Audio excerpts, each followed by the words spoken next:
Subcommittee will come to order. Good morning, everyone. Without objection, the chair is authorized to declare a recess of the committee at any time.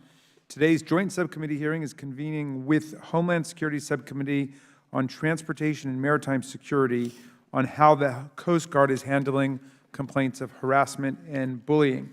I ask unanimous consent that Congressman Joe Courtney of Connecticut be allowed to sit with the subcommittee on the dais to ask questions of the witnesses and to participate fully in this hearing. And without objection, so ordered.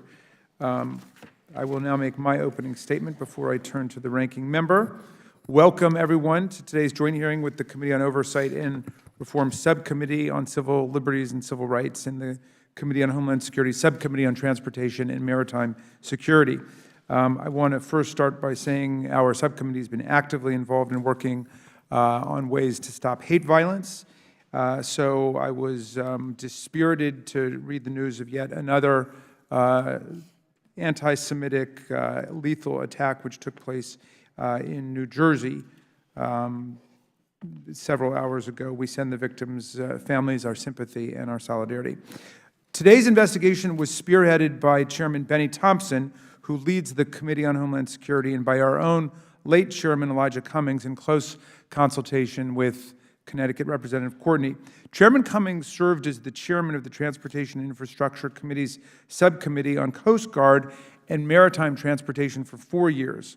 He was deeply troubled by the results of a 2017 report finding inequitable outcomes for minority cadets, including lower graduation rates and higher levels of discipline.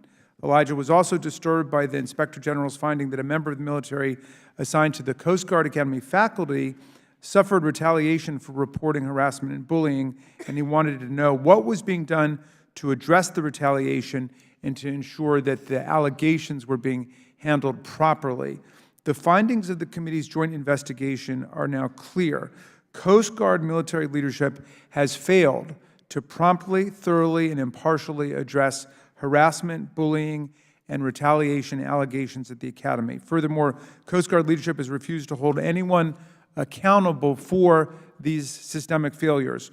Lieutenant Commander Kimberly Young McClear, who will testify today, is a faculty member at the Coast Guard Academy. She served in the Coast Guard for 16 years, holds a PhD in systems engineering, and is on the permanent faculty there. She is among the very best our nation has to offer.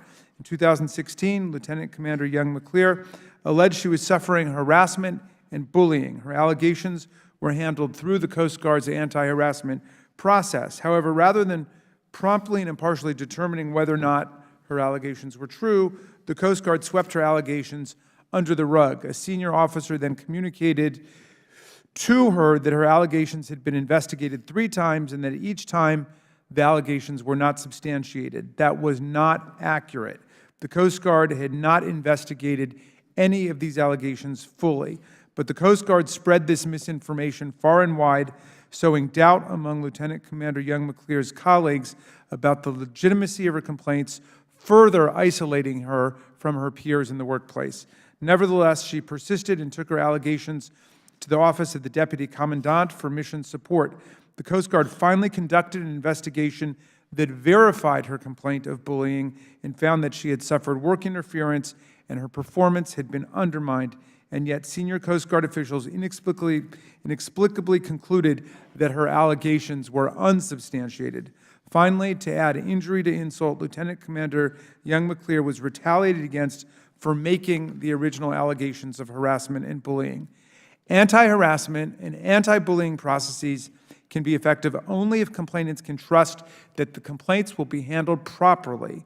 The many failures identified by our investigation send a clear signal to Coast Guard personnel that coming forward with allegations of harassment or bullying is pointless and even potentially damaging to one's career. I also want to note that our staff reached out to the manager who allegedly harassed and bullied the lieutenant commander, but he refused to speak with our committees. I would like to thank Lieutenant Commander Young McClear for her service to our nation and her bravery in speaking out and being here with us today. I also want to thank the Office of the Inspector General for their work on this issue. Unfortunately, despite our repeated requests for his testimony, the Commandant of the Coast Guard, Admiral Carl Schultz, refused to attend this hearing or to account for whether the Coast Guard will act to ensure that no other Coast Guard member suffers as Lieutenant Commander Young McClear has suffered. According to the Coast Guard Civil Rights Manual, quote, command leadership is ultimately responsible for the Coast Guard's civil rights outcomes, unquote. The Commandant is the ultimate leader of the Coast Guard. His refusal to appear here today casts doubt on how seriously the Coast Guard is taking the disturbing findings of the Inspector General and of this committee.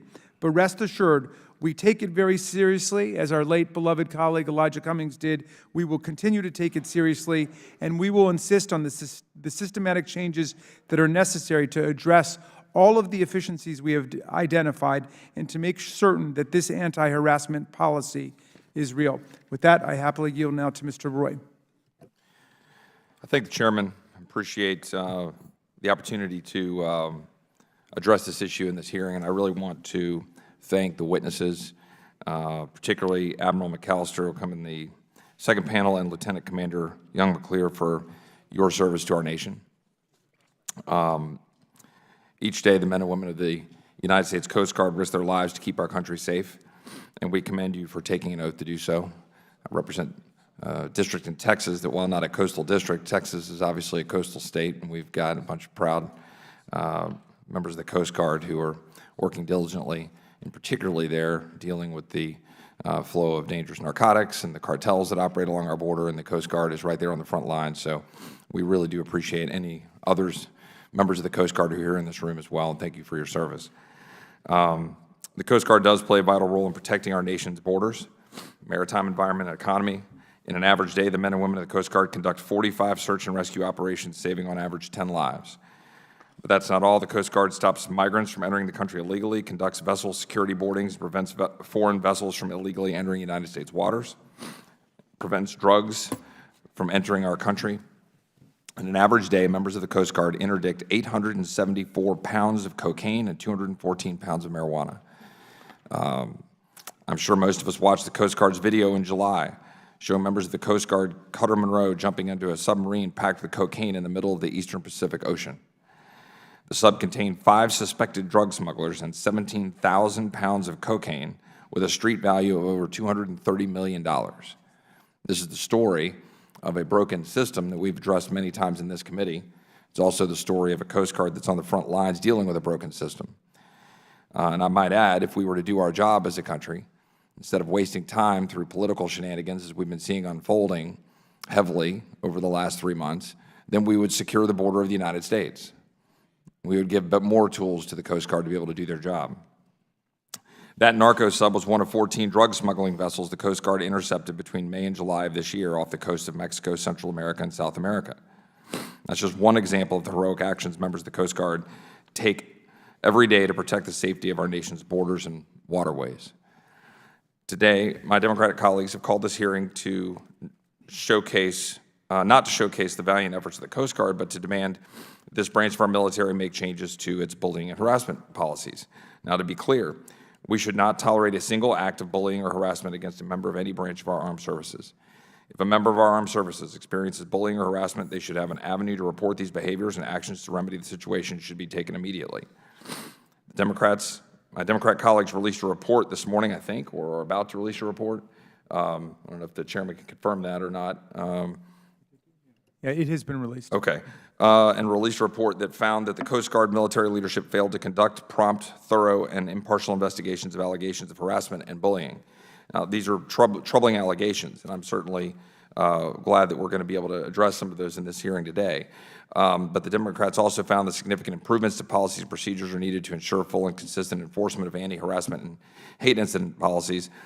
These conclusions are based off of observations made by the majority from studying 2 cases of allegations of harassment and bullying. And I would note that the GOP, we got the information, I believe, over the weekend, and did not sign on to the report because we thought it was more important to take more information in and looking into the report. Doesn't mean that the allegations don't have some merit, but when we get these things on the Saturday, and this is the point I was making a little bit earlier, we are constantly now spending our time dealing with a nonstop 24-hour-a-day impeachment effort, which is consuming the time of the Judiciary Committee, the Oversight Committee, and the members of this body. and then we get a report on Saturday on something that was as important as the allegations that we're currently seeing here. And we've got to have the time to be able to look at that, digest it, and make the right opinion. So I'm glad we're going to have the hearing, but I would have suggested that maybe we should have a report after we have the hearing, and that we take in this information, because that's how hearings should operate. I hope the testimony today provided can supply a wider basis upon which to make these conclusions, and if there are indeed issues which the policies and procedures governing allegations of harassment and bullying are investigated at the Coast Guard, they of course should be fixed. And with that, I yield back to the chairman. Thank you kindly, Mr. Roy. I recognize now Homeland Security Subcommittee Chairman Correa for his opening statement. Thank you, Mr. Chairman. I want to, in many ways, join Mr. Roy in commending the Coast Guard for a great job they do. As you know, most of their work is to protect this country, and as you know, most of the narcotics entering this country now are through the sea. My committee have also learned that the Coast Guard actually goes as far as North Korea. They're actually helping us enforce sanctions on North Korea. They're doing a great job, and as I hear this discussion and I read this issue, it reminds me of the days when I was chair of a similar committee in the state Senate where I had jurisdiction over the California National Guard. A few years ago, they had similar issues. And at that time, we had the general of the California National Guard, General Baldwin, step up to the committee and say, you know what, we have issues. We're doing a good job in the state of California, but we recognize these issues, and we're going to join in with your committee, Chairman, he said to me, and we're going to fix these issues, and we're going to make sure that the California National Guard is no longer tarnished by these challenges, and we'll move ahead. Years later, California National Guard continues to do a great job, but they're doing it much, much better. The challenges they had were history. And that's what we're supposed to do. A department and agency doing a great job, but not perfect. We have to acknowledge those shortcomings that we have. We have to learn from our mistakes. We have to respect and acknowledge the service of each and every member of that service and move ahead. So again, I want to thank Chairman Raskin, subcommittee ranking members Roy and Lesko, and our full committee chairs and our ranking members and our distinguished witnesses for being here today. Welcome. I also want to wish and acknowledge the outstanding leadership of the late Chairman of Oversight Reform, Elijah Cummings. Mr. Cummings, his commitment to ensuring the Coast Guard and the Coast Guard Academy did the best job possible, exemplified the highest values. His commitment to those goals is admirable. And today, we're going to continue his work. I want to acknowledge, of course, Lieutenant Commander Kimberly Young McLear, one of our witnesses here today. Thank you for your leadership strength. Thank you for being here today. 16 years in the Coast Guard, service to our country, exemplary. During the Lieutenant Commander's career, she utilized her background in STEM and her passion for inclusion as a catalyst for change and innovation in the Coast Guard. Among her contributions and achievements are as follows: serving as a special assistant to the Deputy Secretary of the Department of Homeland Security. Tours of duty dedicated to naval engineering, maritime, and safety. Serving as chair of the Coast Guard Academy's Cyber and Leadership Diversity Advisory Council. And leading an award-winning research initiative focused on utilizing social media for large-scale disaster response during Hurricane Harvey and Hurricane Irma. Earning a PhD from George Washington University in systems engineering with a postdoctoral research focusing on protecting critical infrastructure from cyber threats in the maritime domain. And boy, we need your expertise. Spending countless hours educating, mentoring, and supporting cadets to achieve their highest potential in all aspects of life. Dedicating yourself to the new London, Connecticut community through the development of an outreach program for local middle school students aimed at closing gaps among underrepresented students in cybersecurity. I want to sign you up for my district. Serving on education subcommittee of the local chapter of the NAACP. Being recognized by the NAACP as a recipient of the Roy Wilkins Renowned Service Award for your significant contributions to civil rights and equal opportunity. And continuing to serve honorably as a visiting scholar at the Cybersecurity and Infrastructure Security Agency. Lieutenant Commander Young McLear, I want to thank you for all your service and your courage for coming here today. Thank you very much. And today, we will examine how the Coast Guard handles allegations of harassment, bullying, and retaliation. And I'd like to briefly summarize Lieutenant Commander Young McLear's allegations of how they were handled to show how current policies, procedures have failed to support and protect complainants who rightfully seek justice and accountability for our offenses. I look forward to learning more about the processes and the shortcomings, and more importantly, I want to make sure we all join together to fix what's not working. Mr. Chair. Thank you so much, Mr. Correa. I yield now for her opening statement to the Homeland Security Subcommittee's ranking member, my friend Ms. Lesko. Thank you, Mr. Chairman, and good morning to everyone, and welcome to the witnesses, not only on this panel, but the witness on the next panel. Thank you, Mr. Chairman. The hearing we are holding today is certain to cover important issues related to diversity and culture within the United States Coast Guard, and more specifically, the Coast Guard Academy. We all recognize the need to ensure a positive and safe workplace within the Coast Guard. Bullying and retaliation are not acceptable in any workplace, and I want to acknowledge the findings by the Inspector General's office substantiating a single instance of retaliation. However, I would also like to acknowledge that the Coast Guard has been responsive to the Inspector General's recommendations, including correcting the complainant's officer evaluation review, addressing training gaps for handling allegations, and investigations of harassment and bullying, as well as clarifying the need for discretion in such investigations. This is not a partisan issue, and I look forward to discussing some of the Coast Guard's work in this space at today's hearing, and from hearing from the witness.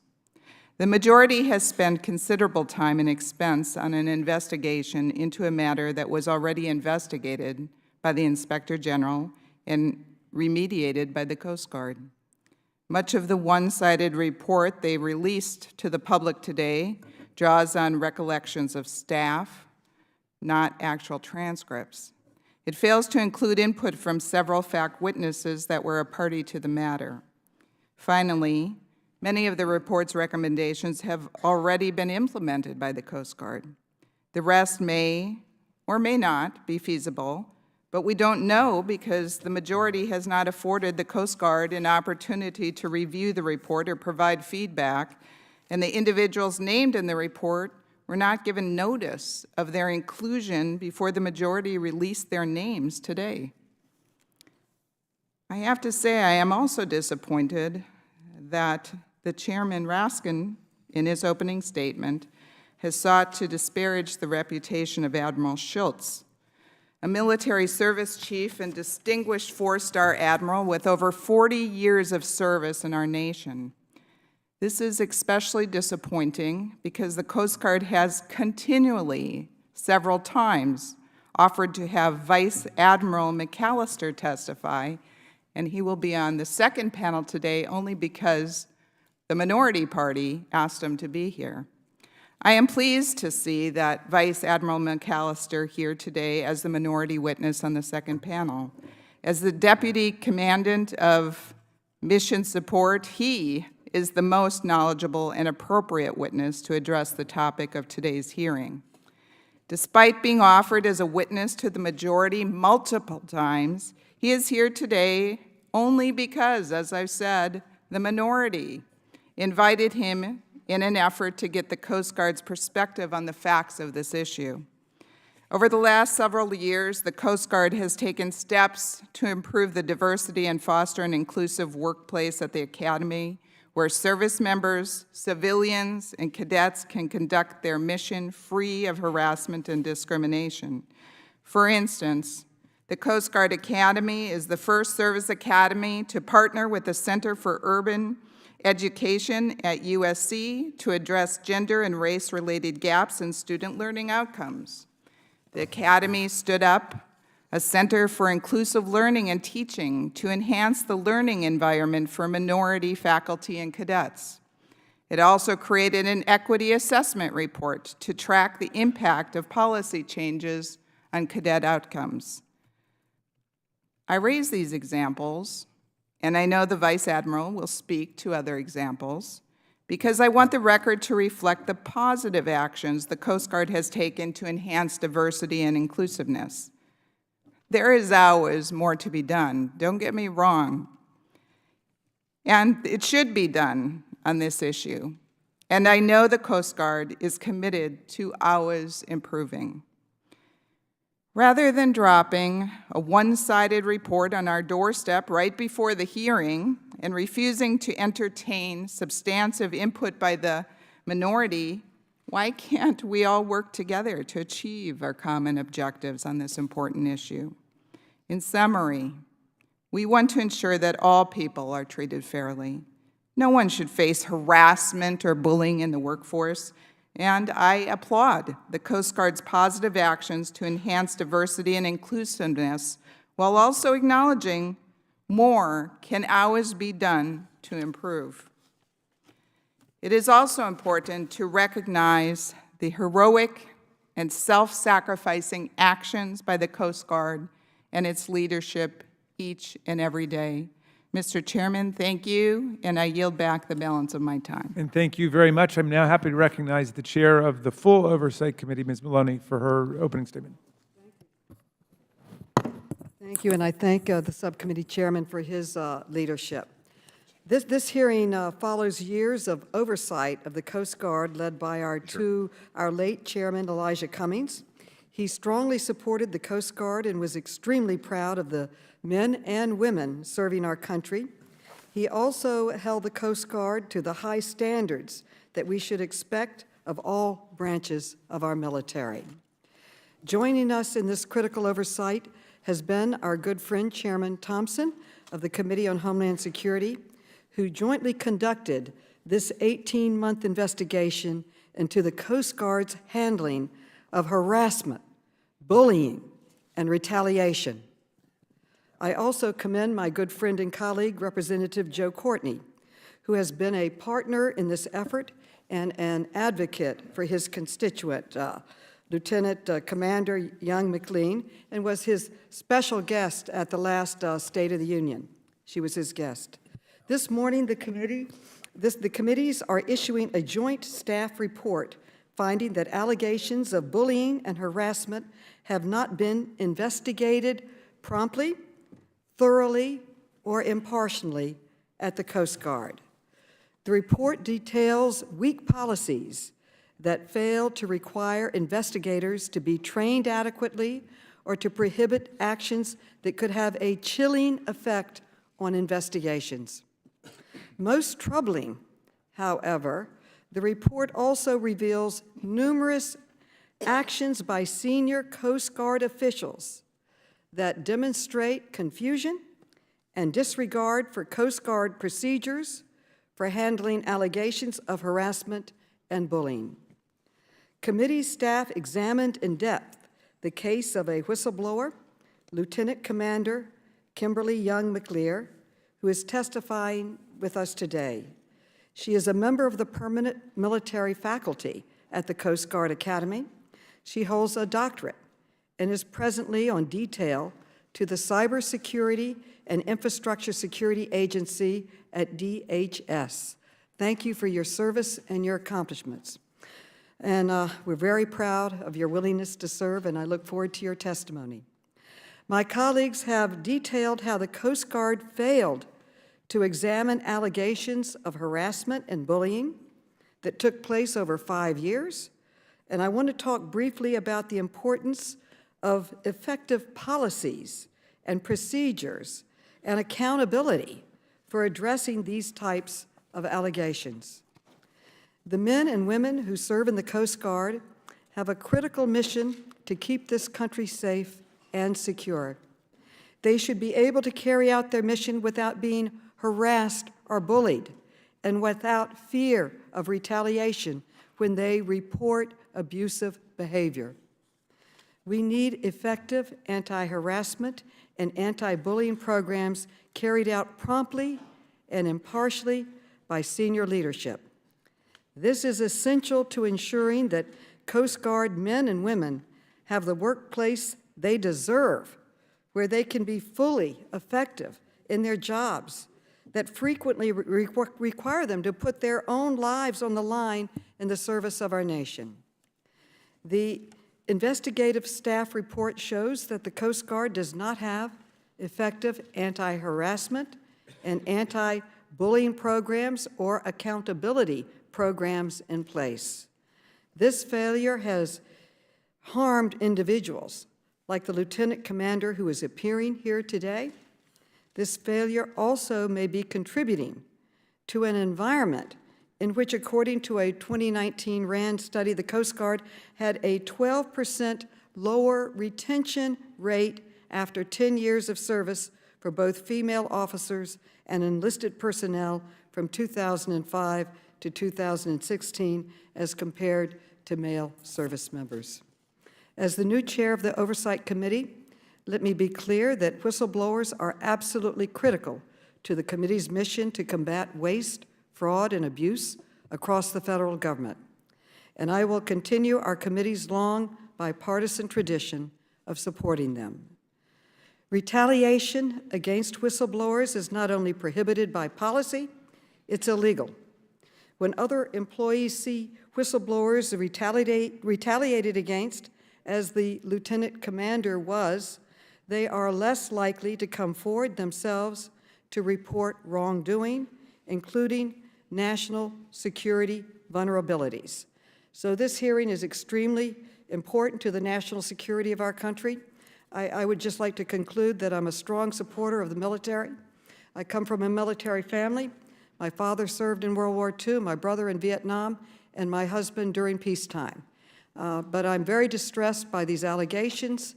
I'm a strong advocate of women in the military, but they cannot serve to their full potential if they face harassment, discrimination, and not responsive environment to the concerns that they bring to the great military that this country has. I look forward to the hearing today, to your testimony, and to the Coast Guard's testimony, and I yield back. Thank you, Madam Chairwoman. I'm delighted now to recognize the Homeland Security Full Committee Chairman, Benny Thompson, for his opening statement. We're delighted to have you with us. Thank you very much, Mr. Chairman. I'm happy to be here simply because it's been a long time coming. As already been said, this issue should not have taken so long for us to get to this point, but nonetheless, patience is a virtue, and I really thank Lieutenant Commander Young McLear for her perseverance. Most people would have given up. So in that spirit, I know it's not easy for any whistleblower to come forward publicly, but doing so after having already suffered retaliation requires exceptional courage, determination, and a commitment to the well-being of fellow service members. Today's hearing is the result of the tireless work and leadership of the late chairman of the Committee on Oversight and Reform, Elijah Cummings, and his dedicated staff. Throughout his tenure in Congress, Chairman Cummings was a staunch supporter of the Coast Guard. Chairman Cummings served as chairman of the Coast Guard and Maritime Transportation Subcommittee on the Committee on Transportation and Infrastructure from 2007 to 2010 and pushed the Coast Guard Academy to increase its recruitment and retention of cadets from minority communities.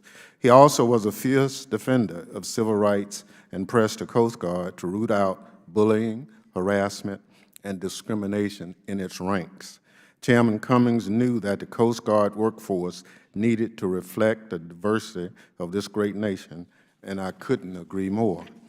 Congress will greatly miss his leadership in ensuring that the Coast Guard truly is always ready. I'd like to thank Chairwoman Maloney and her staff for picking up and carrying forward Chairman Cummings' work on these issues. I, too, have long been invested in the success of the Coast Guard and its critical homeland security missions, which include maritime law enforcement, drug and migrant interdictions, port security, and the protection of the U.S. security and sovereignty throughout the world. I've also advocated for the Coast Guard to do more, to do better, represent the country it serves, and perhaps nowhere is that more important than at the Coast Guard Academy. The Academy shapes the future leaders of the Coast Guard as the largest source of its officer corps. That is why I'm pleased that this year's Coast Guard Authorization Act incorporated language based on my bill, the Coast Guard Academy Act, which I introduced in June of this year with Chairman Cummings, Correa, and Richmond as co-sponsors. That language requires the Coast Guard to develop a plan to implement the recruit and retention of minority cadets at the Academy and assess how to implement a congressional nomination process, among other measures. Creating an equitable climate at the Coast Guard Academy for both cadets and faculty is critical to the future success of the institution and the greater service. Such a climate can only exist if allegations of harassment and bullying are investigated appropriately and when whistleblowers are free to come forward without fear of retaliation. As such, I'm dismayed that the Academy's leadership retaliated against Lieutenant Commander Kimberly Young McLear after she made complaints about workplace bullying and harassment for years while serving as a faculty member at the Academy. The DHS Office of Inspector General substantiated the retaliation occurred in a report issued last December. The complaint processes failed her, as Coast Guard leadership failed to truly investigate her allegations, which ultimately contributed to the retaliation she experienced. To date, the Coast Guard has not held anyone accountable for failing to investigate the Lieutenant Commander's claims or for the retaliations she suffered. Unfortunately, her story is not an isolated incident.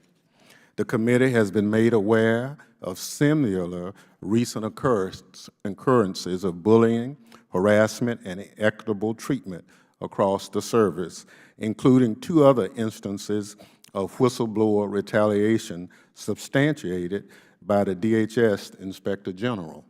Lieutenant Commander Young McLear, again, I'm grateful to have you here today to share your story with us. I admire your bravery in coming forward and continuing to share your experiences despite the Coast Guard's repeated efforts to simply turn the page. It is time for the service to take your experiences and the finding of the DHS Office of Inspector General seriously. Repeated instances of substantiated retaliation demand the Commandant's immediate attention.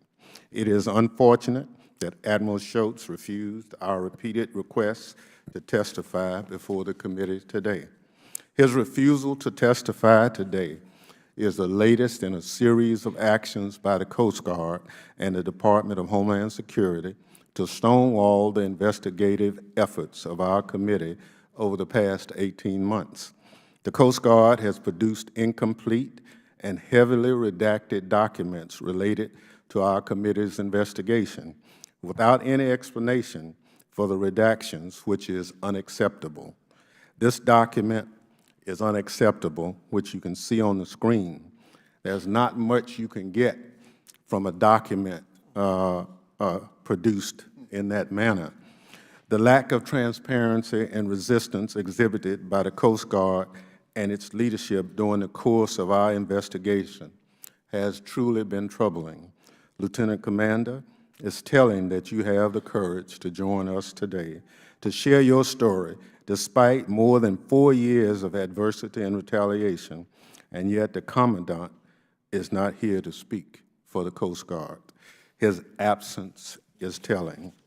I'd like to close by noting that the Coast Guard's biggest asset is not its fleet, but its people.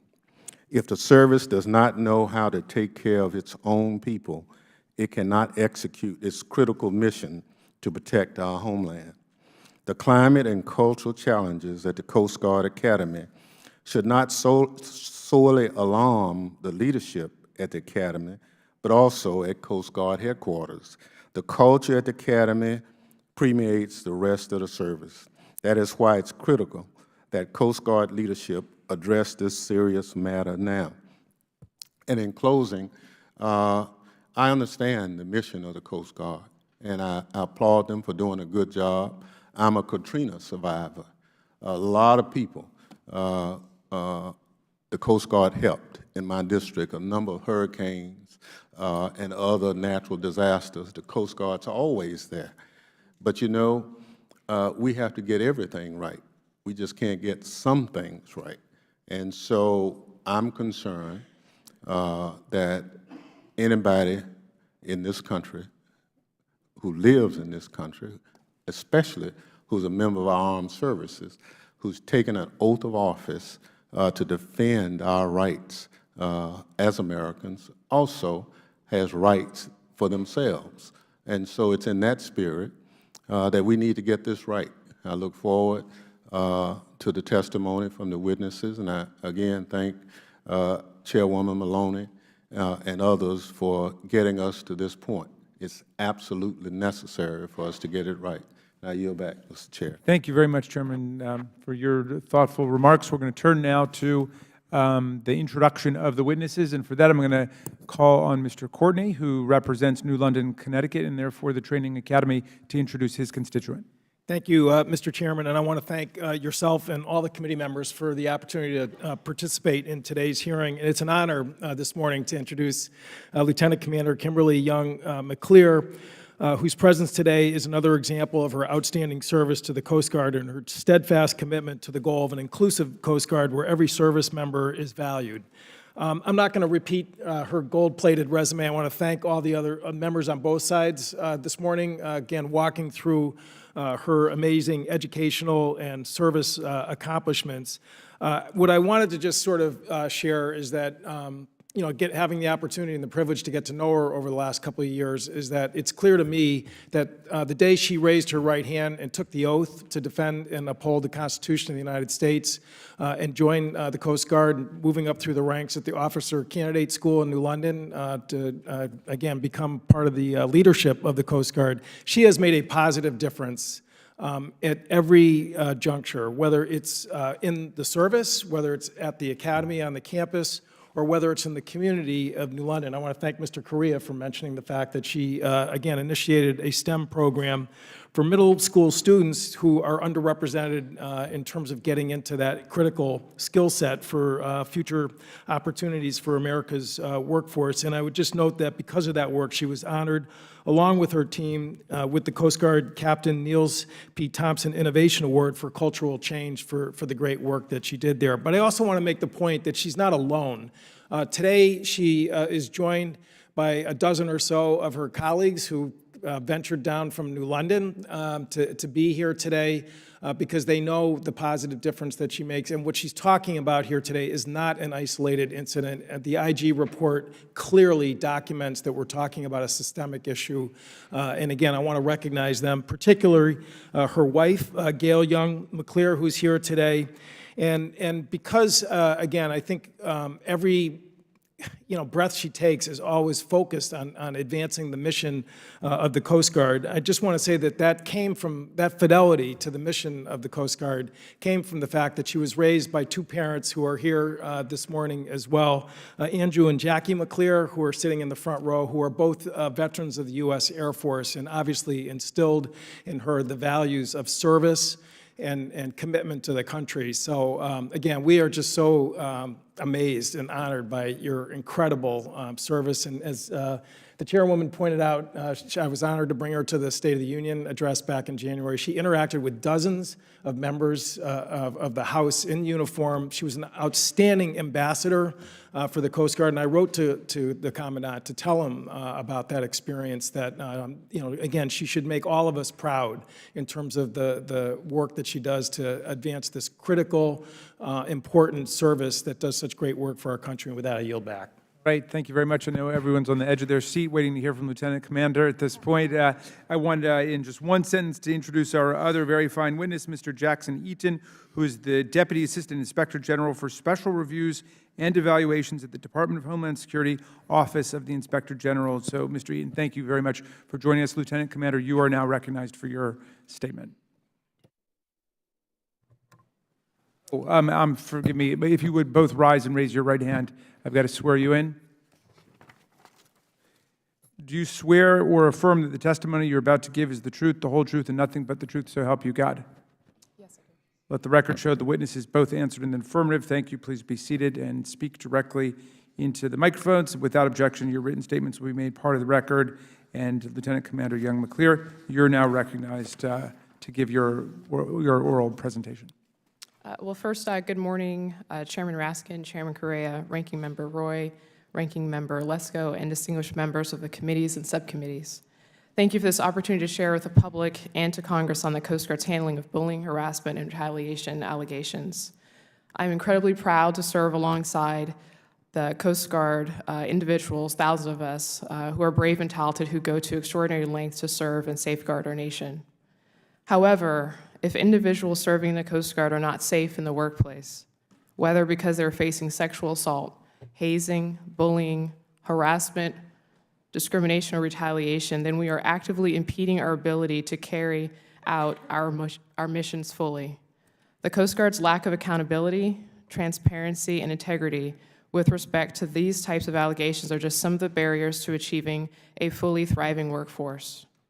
As it pertains to specific allegations I have made over the past 5 years, I will testify today about my experiences and the actions of several captains, 2 senior executive service civilians, and 7 admirals I believe could have and should have ensured our policies and the law were followed. I have devoted more than 16 years serving my country in the U.S. Coast Guard. I am currently serving on a new detail at the Cybersecurity and Infrastructure Security Agency, CISA, as a visiting scholar. Prior to joining the faculty at the Coast Guard Academy, I served in a variety of rewarding assignments, including as Marine Inspector, Industrial Manager, and Special Assistant to the Deputy Secretary of the Department of Homeland Security. Throughout my career, I have consistently earned the respect of shipmates at both the deck plate level and at more senior levels. In fact, it was not uncommon for admirals and other senior Coast Guard leaders to reach out to me directly seeking out my expertise and judgment on a range of topics from operations to workforce culture. As you can imagine, I was deeply humbled, honored, and excited when I was first offered the opportunity to serve as a member of the permanent commission teaching staff to develop our next generations of leaders. Once I began teaching, however, I was subjected to degrading comments, often used as a scapegoat, and my work was constantly undermined. The actions of every individual in my Coast Guard Academy chain of command, including by 2 admirals, fostered a climate of additional abuse and isolation. That behavior eventually escalated into bullying and harassment and transformed an exciting work opportunity into a hostile work environment where I was targeted and retaliated against. By June of 2016, after enduring 2 years of abuse and participating in 2 disturbingly inadequate and humiliating investigations by the Coast Guard Academy, I was certain that what I was experiencing defied our core values, numerous policies, and even potentially laws. The more I reported the escalating abuses to the chain of command, even above the academy, the further I was targeted, harassed, and retaliated against. By March of 2017, Admiral Paul Zumkov, the former commandant, received correspondence detailing years of my allegations. As the abuses against me escalated well into 2018, I had exhausted each of the Coast Guard's civil rights and bullying complaint processes. Ultimately, the Coast Guard failed to provide a safe working environment and failed to hold those responsible accountable despite evidence of wrongdoing and knowledge of our culture. The psychological, emotional, and financial toll this has had on my wife and me cannot be overstated. The suicide rate for active duty U.S. military members in 2018 was the highest on record since the Department of Defense began noting these deaths in 2001. Given the alarming suicide rates in the military, we all have the duty to ensure that our working environments, at a minimum, are safe from abuses. For these reasons and more, it is unfathomable and deeply heartbreaking that I was denied a formal written apology and an opportunity to discuss with our current Commandant, Admiral Carl Schultz, ways in which the Coast Guard can learn from my case to ensure these abuses never happen to anyone else.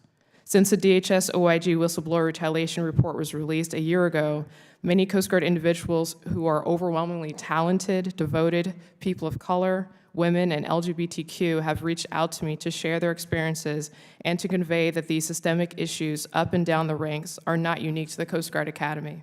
I would like to acknowledge the support of courageous colleagues, cadets, and community members. I would like to especially thank my wife, parents, and other family members here in attendance, all of whom are veterans. To conclude, I would like to acknowledge the tragic loss of Congressman Elijah Cummings. He was a civil rights hero and one of the Coast Guard's most outspoken advocates. I sincerely hope that my testimony here today can shed light not only on some of the injustices that have occurred within the Coast Guard, but also highlight where we can improve our service culture such that we can best serve the American people. Thank you very much for your testimony, Mr. Eaton. Good morning, Chairman Raskin, Chairman Correa, Chairwoman Maloney, Chairman Thompson, Ranking Member Roy, Ranking Member Lesko, and Ranking Member Jordan, and members of the subcommittees. Thank you for the opportunity to testify today on behalf of the Office of Inspector General for the Department of Homeland Security.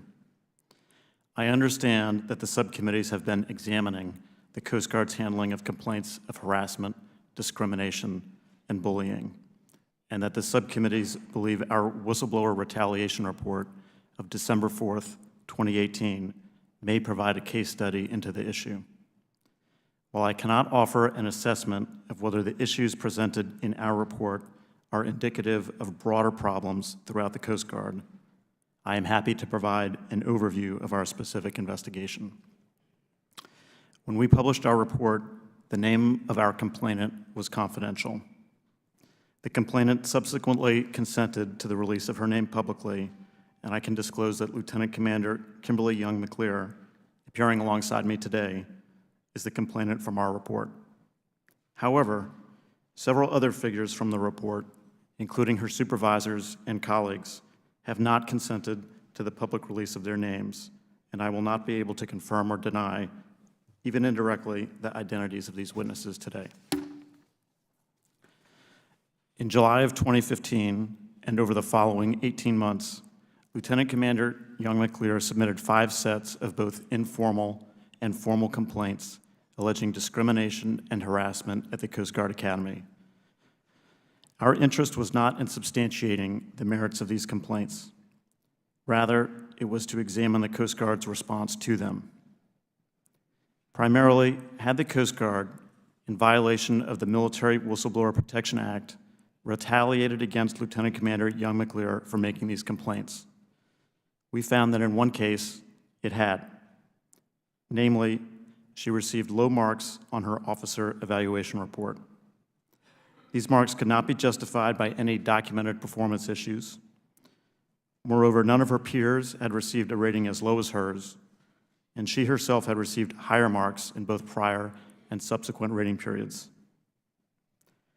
In addition to substantiating whistleblower retaliation on the part of certain Academy management officials, our investigation identified several other issues that are relevant to the subcommittee's hearing today. For example, After Lieutenant Commander Young McClear's second complaint in March 2016, the Coast Guard conducted a preliminary inquiry into her allegations. The investigator performing that inquiry recommended that a full administrative investigation be conducted. However, no such investigation was convened. Instead, Academy officials initiated a more general and relatively superficial climate and culture survey of her academic department. In addition, a similar situation occurred after Lieutenant Commander Young McClear complained of further harassment and bullying in January 2017. At that time, the Coast Guard conducted an administrative investigation which resulted in an outcome memo issued by a Coast Guard admiral addressing the harassment allegations. While the investigators' conclusions were nuanced, including finding that, quote, there are several instances in which it seems her chain of command is harassing/bullying her, the admiral's memo characterizing the outcome of that investigation concluded that, quote, the allegations are unsubstantiated. The reasons for this admiral's decision, as well as a second admiral's finding that the bullying allegations were also unsubstantiated, are unclear, in part because there was no requirement that commanders document their decision-making in writing. Lastly, although the Coast Guard Civil Rights Manual required complaints of harassment to be treated confidentially to the extent possible, we found that one Academy official continued to discuss Lieutenant Commander Young McClear and her complaints with colleagues, which may have given the appearance of improper coordination or influence. We also found that this Academy official demonstrated a lack of understanding of what constitutes discrimination and did not appreciate the distinction between the military equal opportunity complaint process and the Coast Guard's harassment complaint process. As a result of these findings, we made 4 recommendations to the department. The Coast Guard has implemented 3 of them. Thank you for the opportunity to discuss the important work of the OIG. This concludes my testimony. I'm happy to answer any questions you may have. Thank you very much, Mr. Eaton. And we will now begin member questioning for 5 minutes. I'm going to start. I want to thank you both for appearing and for your testimony. Lieutenant Commander, you have handled this whole episode with remarkable dignity and grace, and we want to thank you for standing up to talk about the problems you've experienced. Let me just start a question with you. If someone were just to ask you in non-legal language, do you feel as if the Coast Guard responded in a fair and comprehensive way to the abuse you suffered? What would you say? How would you explain what happened? I would say the Coast Guard did not respond appropriately. In numerous instances, there were conflicts of interest with how they assigned investigators, the adequacy in terms of how in-depth they collected evidence, how many witnesses they interviewed was lacking, and just really the humiliation of the process itself in terms of violating privacy and just really making a mockery of the process. So, do you feel it was unprofessional? It was unprofessional. And do you feel that it was not designed to accomplish an accurate assessment of what actually took place? Yes. Mr. Eaton, your office found that Coast Guard officials retaliated against Lieutenant Commander Young McClear by lowering her officer evaluation report, her performance review, after she raised the discrimination and harassment complaints against her supervisor. Is that right? Yes, sir. Okay. Can you describe what the evidence was for your finding that she'd been downgraded? So in evaluating the OER, we identified that she had received 3 ranks of 5. There's a numerical scoring on that OER. Those rankings were not documented by performance issues.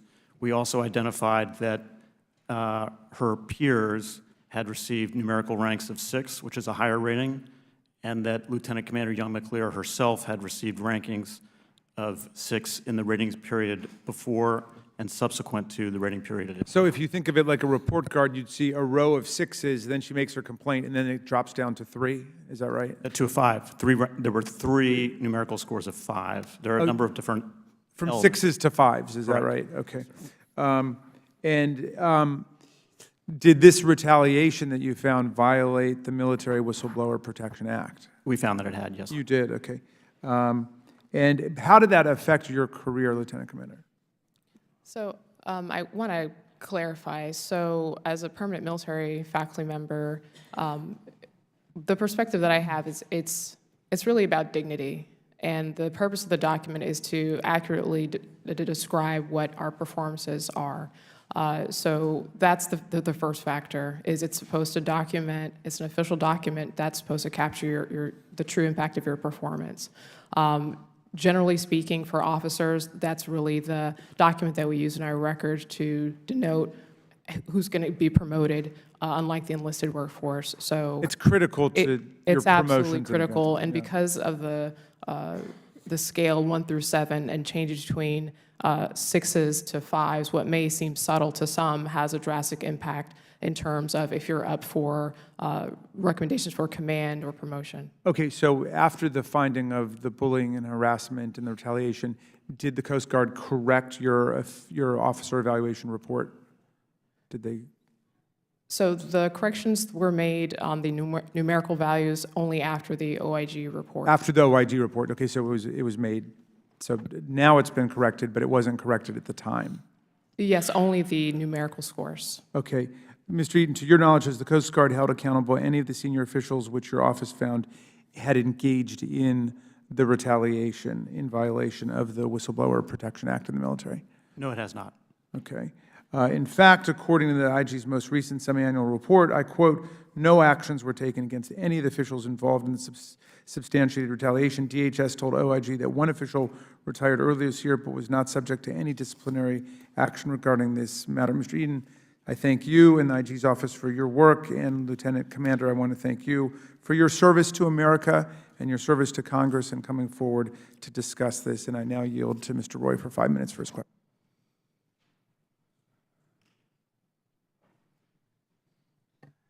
I thank the chairman. I would first say I don't think there's anyone down here who's looking. Everybody here good? Questions? Okay. A quick question for Mr. Eaton. Can a whistleblower come directly to the IG if they believe they have experienced retaliation? Yes, sir. Does the IG provide any training or notices for how a whistleblower can contact the IG? How does that work? Our office has a whistleblower coordinator. There's also a hotline hotline number that whistleblowers can contact our office. Other than hearing directly from the whistleblower, how else does the IG become involved in cases of whistleblower retaliation? Generally, it is from whistleblower complaints. I'm not aware if there have been any other cases, but if we were referred of an instance, that might be something that our office would investigate. When the IG receives a report of whistleblower retaliation, what protocols and procedures does the IG follow to investigate the claims? We have an intake process, sir, where the complaint is evaluated to determine whether it meets a prima facie case of whistleblower retaliation. If it does, we then open an investigation. If we do not, we may refer that complaint to another component or an office for investigation. Okay. In the case of Lieutenant Commander Young McClear, how did the IG go about investigating the allegations of whistleblower retaliation? After we processed the initial complaint, we opened our investigation. We began with the process of requesting documents in November 2017 and February 2018. And we then conducted interviews in May of 2018, mostly in May of 2018, sir. How long did the investigation take? It took a little over a year. Okay. Did relevant individuals involved in this particular case get an opportunity to review the report prior to its publication? I'm sorry, could you say it one more time? Did relevant individuals, those involved in the case, get an opportunity to review the report prior to its publication? We do not issue a report prior to publication, no, sir. But was there any chance for people to review what your report would be, the people who were relevant in the investigation? I'm not aware of an ability for them to review the report. They obviously were able to answer questions when they discussed the case with our investigators. Did the Coast Guard receive an opportunity to review any report produced by the IG? When we published the report, we did provide a copy of that report to the department, which then provides it to the Coast Guard. But after publication? Correct. So when you're producing your report, you didn't go to the Coast Guard to have any input on the report? You just produced the report? For these whistleblower retaliation reports, yes, sir. Did the IG change any part of the report based on any feedback received from anyone saw it, whether it was the Coast Guard or anyone else? I mean, there may have been corrections in the draft as interviews were conducted or documents reviewed, but I'm not aware of anything of the kind you're saying, sir. Lieutenant Commander Young LeClaire, did you feel that the process that you dealt with respect to the Inspector General, did that process work the way you would think it should? Yes, I believe it did. It was a lengthy process, and I also did not have any advance notice as well when the report came out. Okay. I don't have any other questions, Mr. Chairman. Thank you very much. Mr. Correa. Thank you, Mr. Chairman. Lieutenant Commander Young McLear, the history of your allegations and harassment bullying is quite long and complicated due to the Coast Guard's failure to properly handle these allegations from the very beginning. And I'd like to, if I can, review a little bit of that history. July 2015, you contacted a civil rights service provider and indicated your intent to file a complaint under the military equal opportunity process, correct? Yes, that's correct. However, you engage in alternative dispute resolution with the Academy Dean and reached a resolution agreement, so you did not file a formal complaint at that time. That's correct. That's correct. So no investigation of any allegation was conducted at that time, is that correct? That's correct. And then in March 2016, well, almost a year later, you alleged the resolution agreement had been breached and you were suffering harassment. These allegations were handled under the Coast Guard's anti-harassment process? That's correct. Correct? Then a preliminary inquiry into these allegations found that, and I quote, "This preliminary inquiry does not support sufficient detail or depth to fairly conclude whether or not prohibited harassment has occurred." Correct? That's correct. I was not aware of that information at that time. How about you, Mr. Eaton? That's correct, sir. Okay.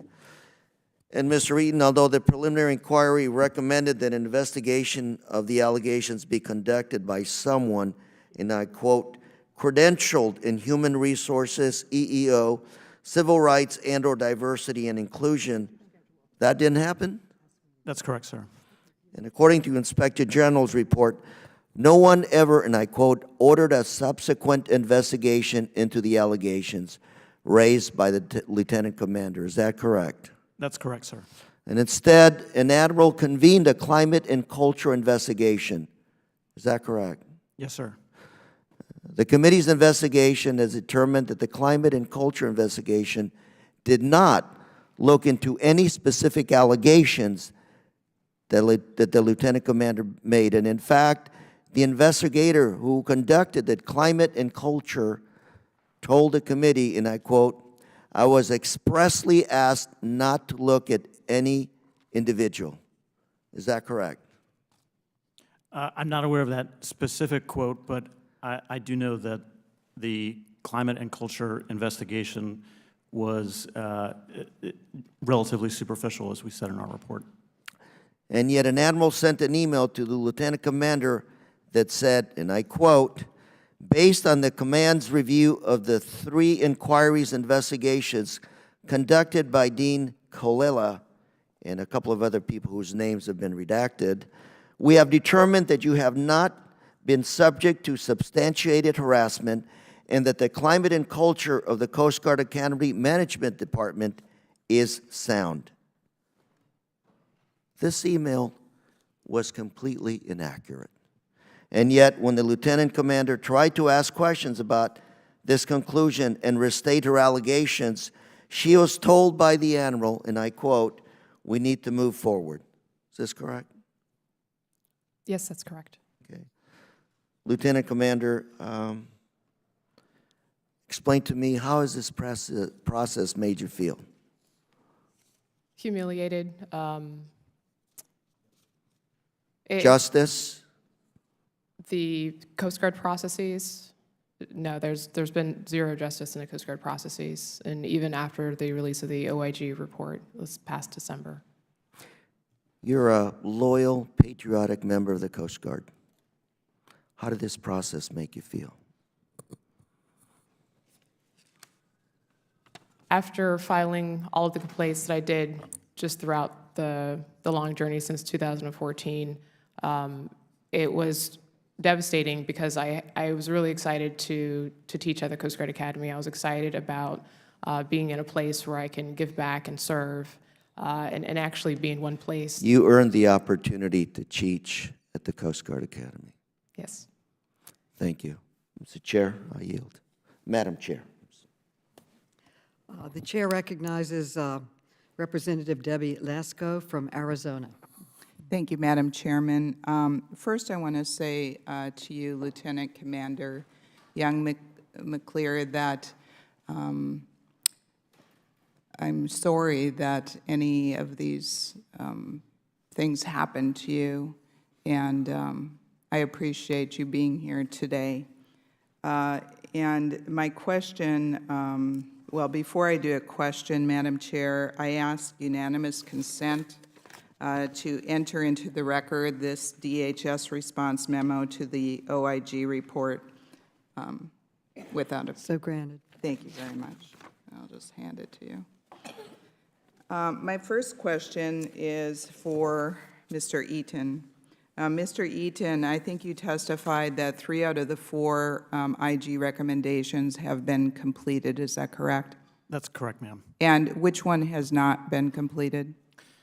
During the course of our investigation, we identified that in the Coast Guard's Civil Rights Manual, that it refers service members with whistleblower retaliation complaints to file those complaints with the Office of Special Counsel.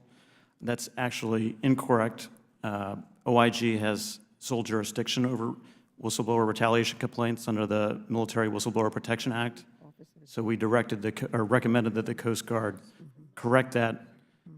In its implementation memo, I think that you just entered into the record, the Secretary indicated that would be corrected not just in the Civil Rights Manual, but a separate discipline and good conduct, or I'm not sure if that's the correct name, but a separate manual. The Coast Guard has corrected it in the Civil Rights Manual, but not yet the second one. Well, thank you for that. And in our next panel, we have the Coast Guard who can address that as well. But I also have another question. You had mentioned in your previous testimony, or your opening statement, I think, that the Office of Inspector General redacts names in its investigation reports unless you have the clear consent and permission of the people. Is that accurate? That is correct. When we provide our reports to the department's reports, we will unredact the names of certain responsible management officials in the event that the department considers it appropriate to take disciplinary action against those officials. And the reason that you redact names is because of what? In order to encourage cooperation from witnesses when we conduct these investigations, including in this investigation, we depend on the cooperation of witnesses and responsible management officials themselves. And it's my understanding that the report that was published today by the majority party actually named names without asking the permission of the people to name the names. And so that's a little troubling to me, and hence the reason that I asked the question that I did. I'm going to save my other questions for the Coast Guard when they come up to testify. Thank you, both of you. And I yield back my time.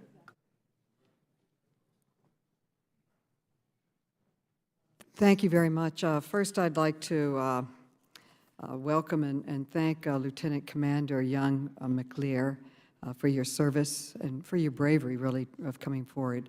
I also want to make clear in front of all who are watching this, and particularly the Coast Guard leadership, that if, as a result of your decision to come forward and speak about what you've experienced, you suffer any form of retaliation, you must inform our committee. Retaliation against whistleblowing is illegal and will not be tolerated. My first question for you, Lieutenant Commander, is, was anybody held accountable in this process? No, nobody was held accountable, No one? to my knowledge. And if someone was held accountable, do you think it would be a deterrence for happening to someone in the future, obviously? Yes, absolutely. And you just went through 5 years of really difficult situation. If you had it to do all over again, is there any way you could have made the system work better for you and for other people like you who are bringing complaints? Yes, I think that the civil rights processes, to include also how we report bullying, is completely broken. I believe that someone should only have to report allegations once, and it should be taken seriously, and we should afford them the opportunity of a thorough investigation that's not riddled in just humiliation. I think that we have to take a serious look at why we have a culture that, despite evidence, despite the fact that laws were broken, policies were broken, that we're not holding people accountable. And I think until we actually get to a place of accountability, I don't think that we're actually going to improve. And what would you recommend would be the accountability? Fines? What would you see as the accountability? Removal from office? Reassigned to different offices? What would you see the accountability that might stop this culture? Well, I think at a minimum, we have policies for virtually everything in the military, from if you are doing drugs and you shouldn't be, and so on. So I think that harassing someone shouldn't be treated any differently than any of the other infractions that we have in our service. And I think that we need to center on those who are being harmed. So accountability to me looks like if someone needs to be removed from their position so that they don't continue to harm someone, to include potentially removing them from the service, I think that is definitely worth looking into. Now, in your experience, you filed several reports where the culture or the Coast Guard reported back that's not a problem. It wasn't until you filed your complaint to the Inspector General that action that resulted in a fair treatment happened. Is that correct? That's correct. So three times you went through the process. Do you think it would be an improvement if you went to the IG right away instead of waiting 5 years or 4 years before? Yes, based on what happened in my particular case, I thought that working with the Inspector General's office was professional. They had the right credentials and expertise, and the outcome was certainly favorable. The Coast Guard processes were the exact opposite, and if I had to do it over again, and if I had known about the Inspector General's office at that time, I would have filed sooner with the Inspector General's office. But you could only file to the Inspector General's office until you'd been retaliated against. As I understand it, you can only file to the IG's office for harassment and bullying. Well, let me ask you, Inspector General, is that correct? Could she have filed a harassment case with you or a bullying case to the IG's office, or just a retaliation case? You can file complaints of any sort, in a sense, excuse me. You can file complaints to the DHS OIG for any misconduct, waste, fraud, and abuse, including discrimination. However, we don't necessarily take every case, so a complaint like that might get referred back to the Coast Guard for action. If it's a case of retaliation, that is a complaint that we have a specific unit, our whistleblower protection unit, which handled this case, that can look at that. Lieutenant Commander, if the IG had referred back your harassment case and bullying case, would that have made your life better or worse? Worse. Worse. So we have a problem here where the system's not working, and if she files, she could be retaliated again even more. I've got to tell you, I admire you, and I thank you for coming forward. And I want to ask you, what gave you the strength to fight the Coast Guard for 5 years for just treatment? Most people would have left. So you have tremendous courage. And that's maybe one of the reasons why the retention numbers are not good in the Coast Guard, that people just leave if they feel they're not treated fairly. But you fought back. What gave you the strength to fight back so effectively? My faith, love and support of my family and my wife, cadets. I just know in my heart that the future can be better, but it's going to require us to acknowledge it, recognize it, and fight for it. So I don't necessarily see it as I'm fighting the Coast Guard. I see it as I'm fighting for a better Coast Guard. Thank you, and I yield back. And the next is Mr. Katko from the great state of New York. Great state indeed. Thank you very much. I'm troubled by what I hear, but I also think it's important to have this public hearing to discuss the issue, and you can't fix a problem until you have raised the awareness, and that's what you're doing today, all of you, and I commend you for doing that. I've had nothing but great experiences with the Coast Guard over my 20-year career as a federal prosecutor, especially my time in Puerto Rico. They were integral parts of what we did for organized crime, and our parking lot at the U.S. Attorney's Office in Atorrey was loaded with fast boats and things the Coast Guard sees from boats coming directly over from Colombia, which is only 500 miles away. So I know the value of the Coast Guard and its importance to our national security and the security of our country. So for you and all the other members out there that are members of the Coast Guard, I want to thank you for your service and tell you to keep chugging. I'm also glad to hear, Commander, that you are at CISA. I'm chair of the Homeland Security Cybersecurity Subcommittee, or ranking member, and that is a critically important component of Homeland Security. And I'm glad to see people of your caliber are there, and we need you there, and I hope you want to stay there for a while because it is very, very important what you're doing there. I'm trying to get a feel for a couple of things. I want to talk about whether you've seen what you've experienced at the Academy to your detriment is confined to the Academy itself, or is it a broader problem within the Coast Guard? And I know you've been in other posts besides that. So can you tell me what your take is on that? Whether it's just the Academy where the problem is, or is it a pervasive problem? Yes, sir. So from my experience, I've been in the Coast Guard for 16 years, and before I was stationed at the Coast Guard Academy, I was involved in a lot of diversity and inclusion initiatives.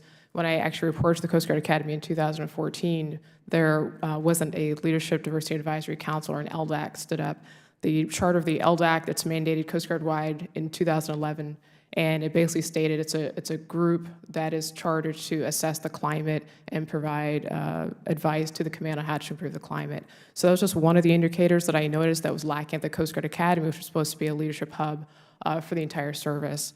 But I can say without a doubt, without hesitation, that is pervasive across our service. I'm not saying that every individual in the Coast Guard experiences harassment. I'm not saying it's pervasive at every unit, but I think we have to look from a systemic perspective. So at the Coast Guard Academy, in my chain of command, there was an assistant superintendent, 1-star admiral. The commanding officer is a 2-star admiral. We have a board of trustees led by predominantly admirals and senior executive service civilians.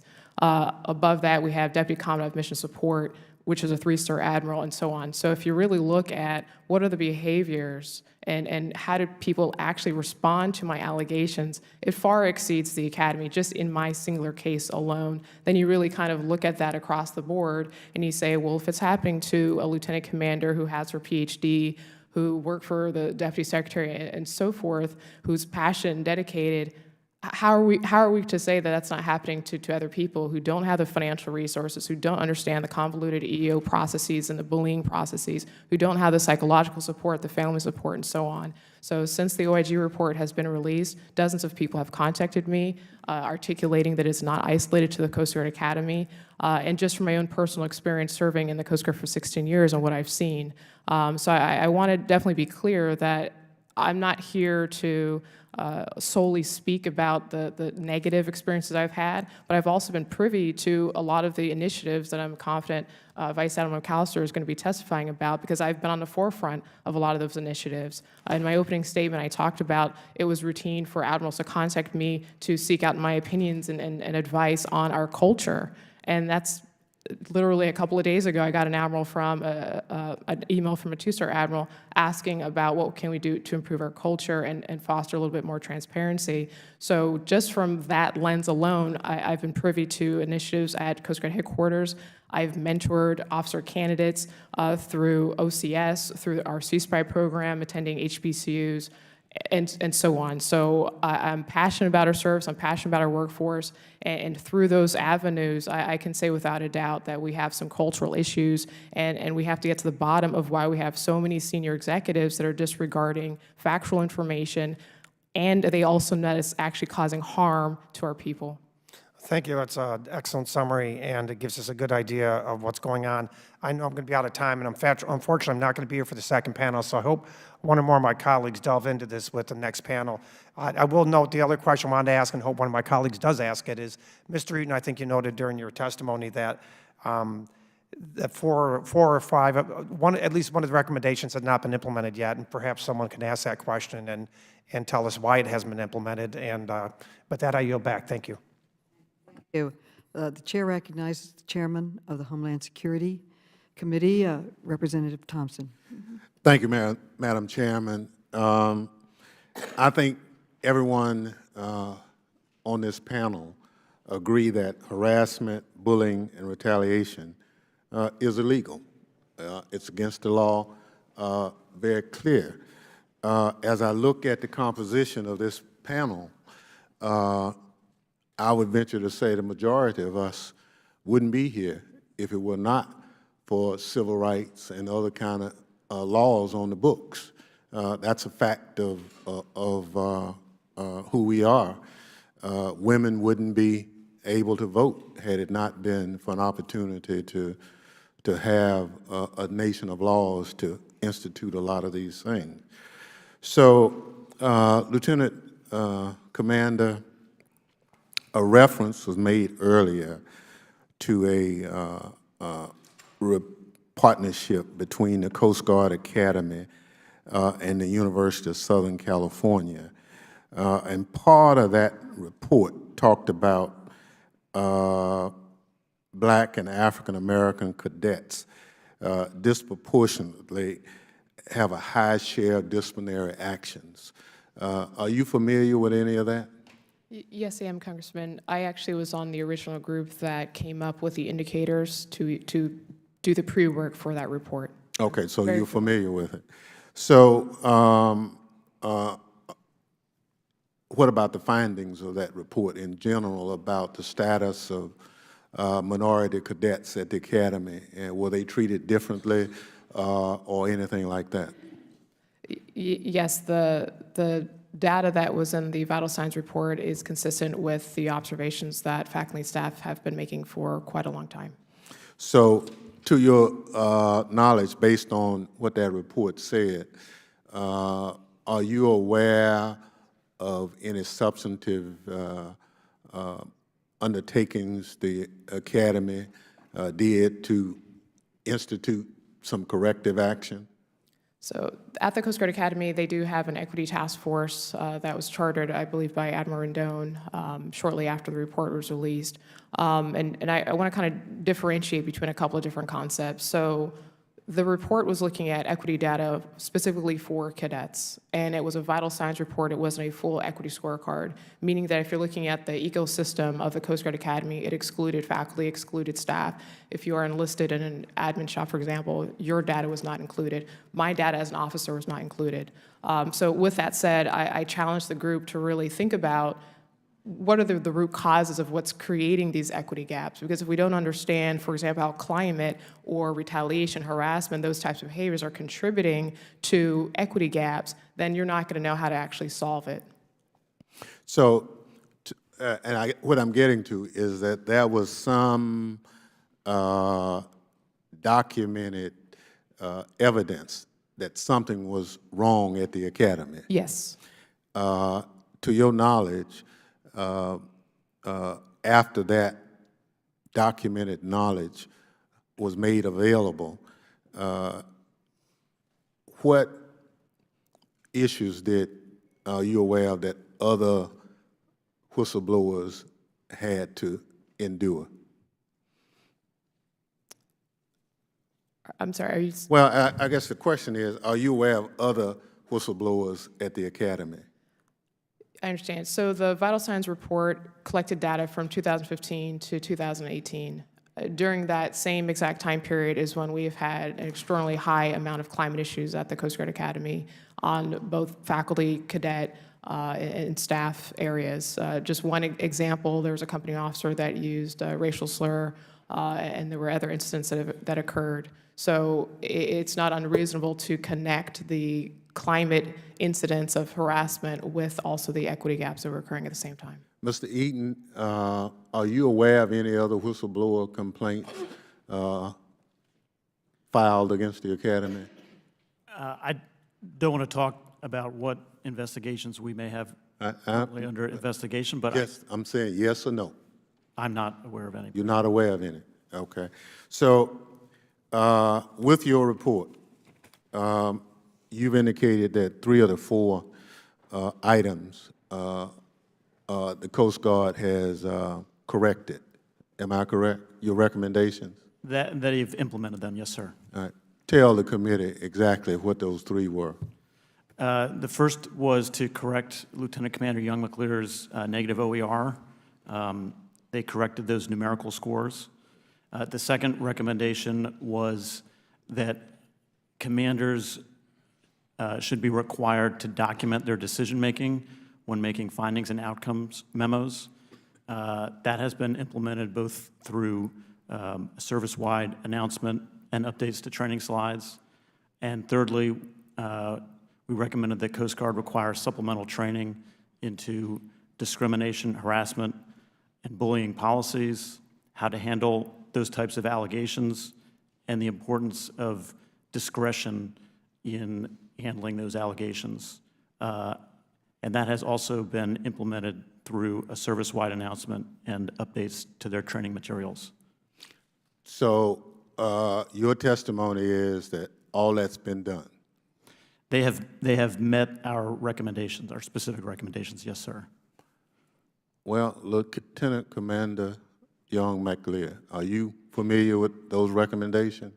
I am familiar with the recommendations, yes, sir. Are they presently, to your knowledge, being adhered to? Not all of them, to my knowledge. So with respect to my officer evaluation report, the recommendations did say to address the numerical scores. The evaluation is actually a 2-part. There's a written narrative that I've also requested to have corrected.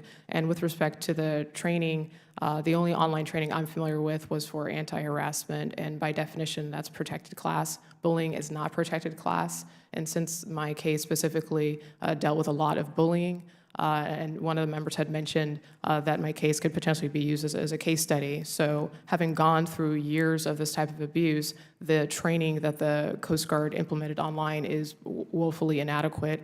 And I'm convinced to this day that people in the Coast Guard actually don't know the difference between bullying and harassment. Thank you. I yield back, Madam Chair. Mr. Cleaver is recognized for 5 minutes. Mr. Cleaver from Missouri. Thank you, Madam Chair.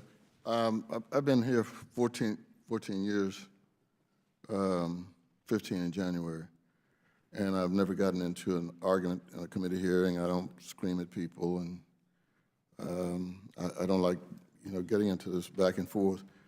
I do feel compelled to say that I, like most members of Congress, I've never gone to an impeachment hearing. I'm here every day. I live across the street. I walk over here every day.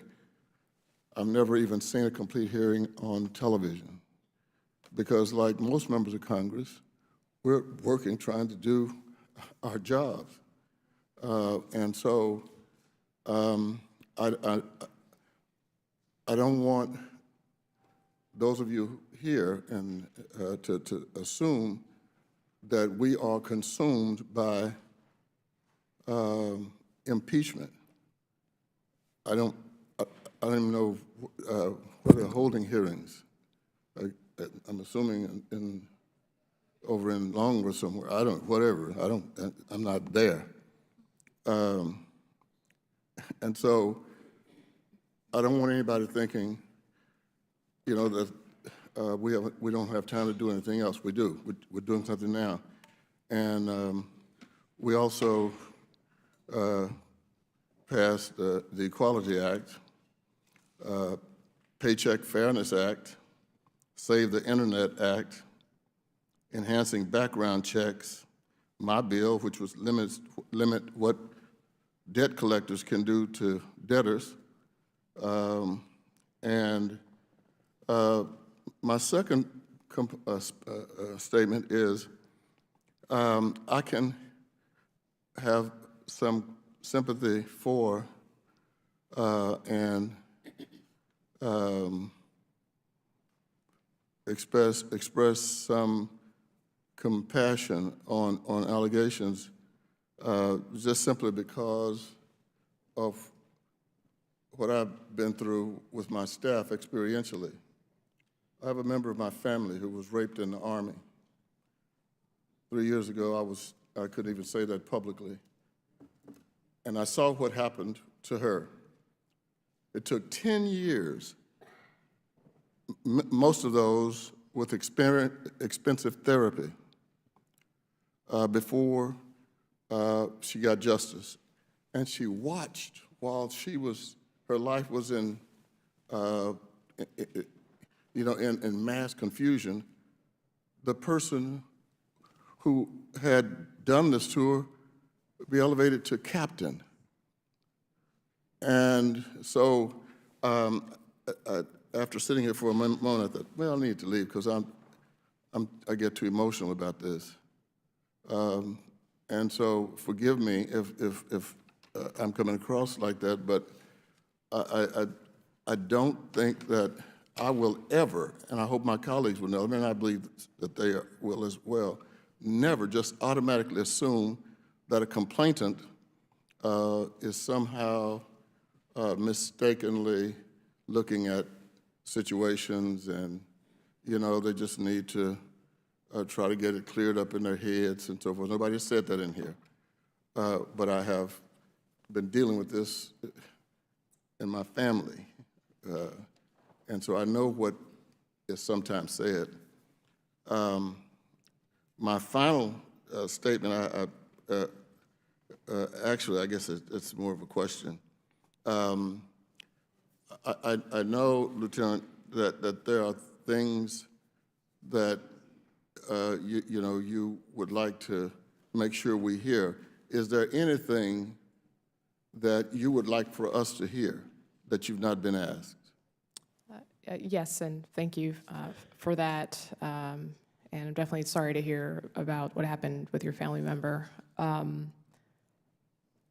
Throughout this horrible journey since 2014, there's been kind of this tone within the Coast Guard of what happened to me was isolated, and there's been this dismissive tone. And the more I elevated these allegations and incidents were escalating, the more the Coast Guard used its authority to retaliate and harm me, all while saying after the OIG report came out in December that it was isolated. So what I really want to take a moment just to say is that it's not isolated, and it's happening across the Coast Guard. And one of the reasons why I chose to come forward publicly is because I knew that there were other people out there than I had even met myself through just mentoring and different types of outreach. And since coming public this past summer, a lot of people have contacted me, and there's a couple of people I actually want to acknowledge by name, and they've asked me to do so. So I'm just going to take a second.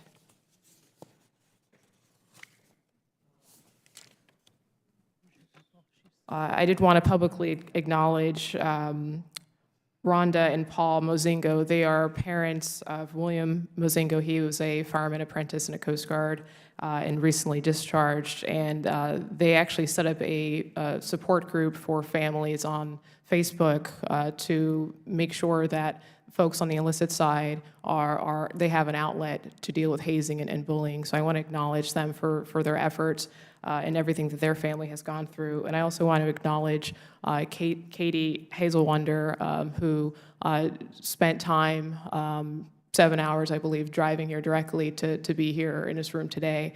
But those are just two examples of folks that have been through a lot, folks who are dedicated, who care about this country, and unfortunately, because of our culture and our processes, they will never really be afforded the opportunity to sit in this seat and to speak.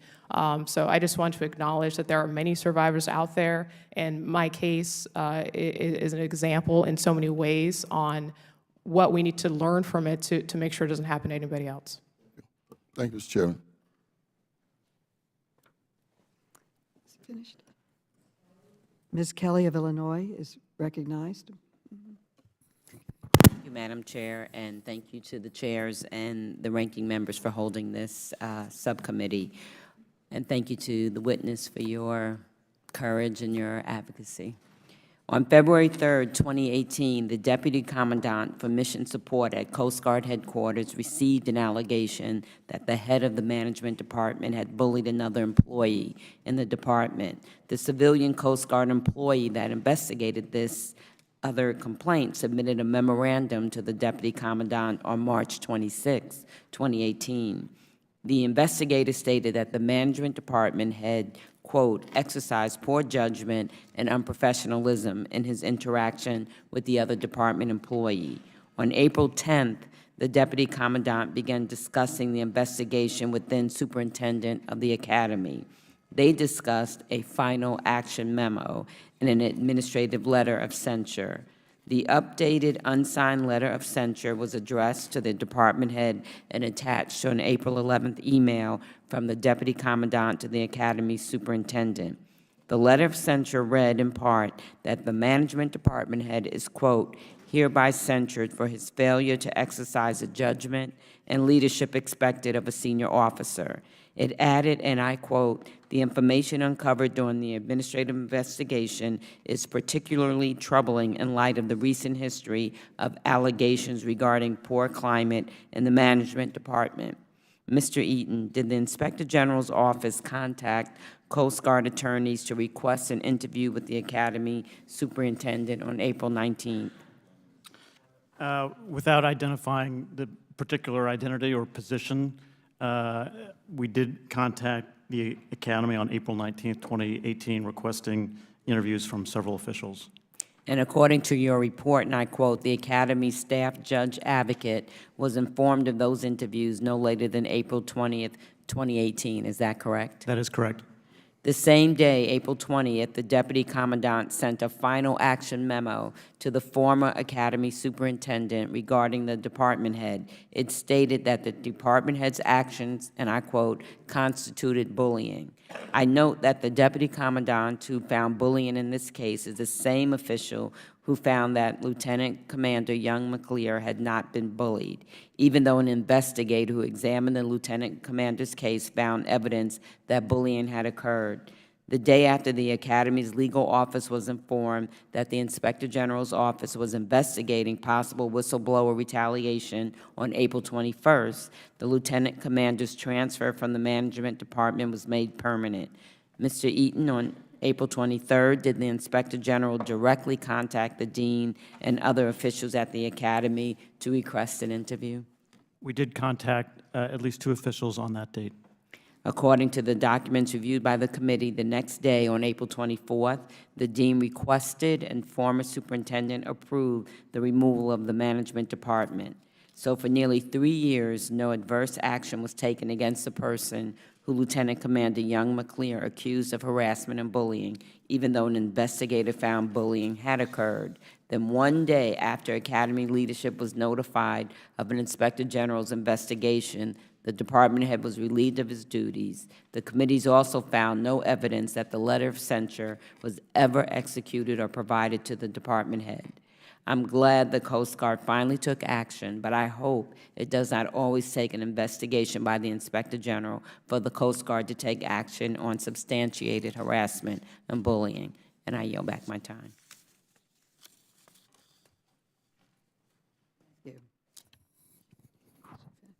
Okay, Ms. Coleman, Representative Coleman from New Jersey, Watson Coleman. Thank you very much. First of all, Lieutenant Commander, let me commend you, thank you for your bravery, your courage, and your love of this country that you would stand up the way you have. Let me just say that from everything that I've heard and everything that I've read thus far, the Coast Guard does have a problem in both its academy and perhaps in its in the other areas. I looked at the statistics with regard to the underrepresentation of African Americans in particular as a member of the class, and then I see that they are disproportionately disciplined. I looked at the underrepresentation of minorities in particular in the faculty and staff, and it's very concerning. You filed a discrimination complaint at some point, did you? Yes, I did. Was it based on your race, your sex, and your marital status? Yes, and also prior EEO activity. And was it ever investigated separate and apart from the harassment complaints and the bullying complaint? Was there a parallel investigation taking place at any point? Yes, it started in parallel, and ultimately the Coast Guard Civil Rights Directorate, they have a contractor who does those investigations, so I also did that process as well. And so what happened as a result of your discrimination complaint, your EEOC complaint? So I received the final agency decision back, which said that I did not provide enough evidence to substantiate my case, and then I also filed a DHS civil rights appeal, and that was later denied. And so do you have any other avenues of appeal of that? No, that was it. And who made these decisions? Who made these findings that you had insufficient evidence? So the Coast Guard findings were made by the head of civil rights, so that would be Ms. Terry Dickerson, and then for the DHS civil rights, that would be by Ms. Veronica Venture. You're currently working for the Department of Homeland Security and Cybersecurity. Yes. Is that where you want to be? Yeah. Yes. Yes. You do not want to go back to the academy to teach? I actually do want to go back to the Coast Guard Academy. I'm very passionate about education and being a role model, and I believe in our future generations, so I will be returning to the Coast Guard Academy. When do you know that that's going to happen? Yes, I'm on a 2-year detail, so I'll be reporting back in the summer of 2021. Are any of the people that were responsible or overseeing your part of your agency going to be there?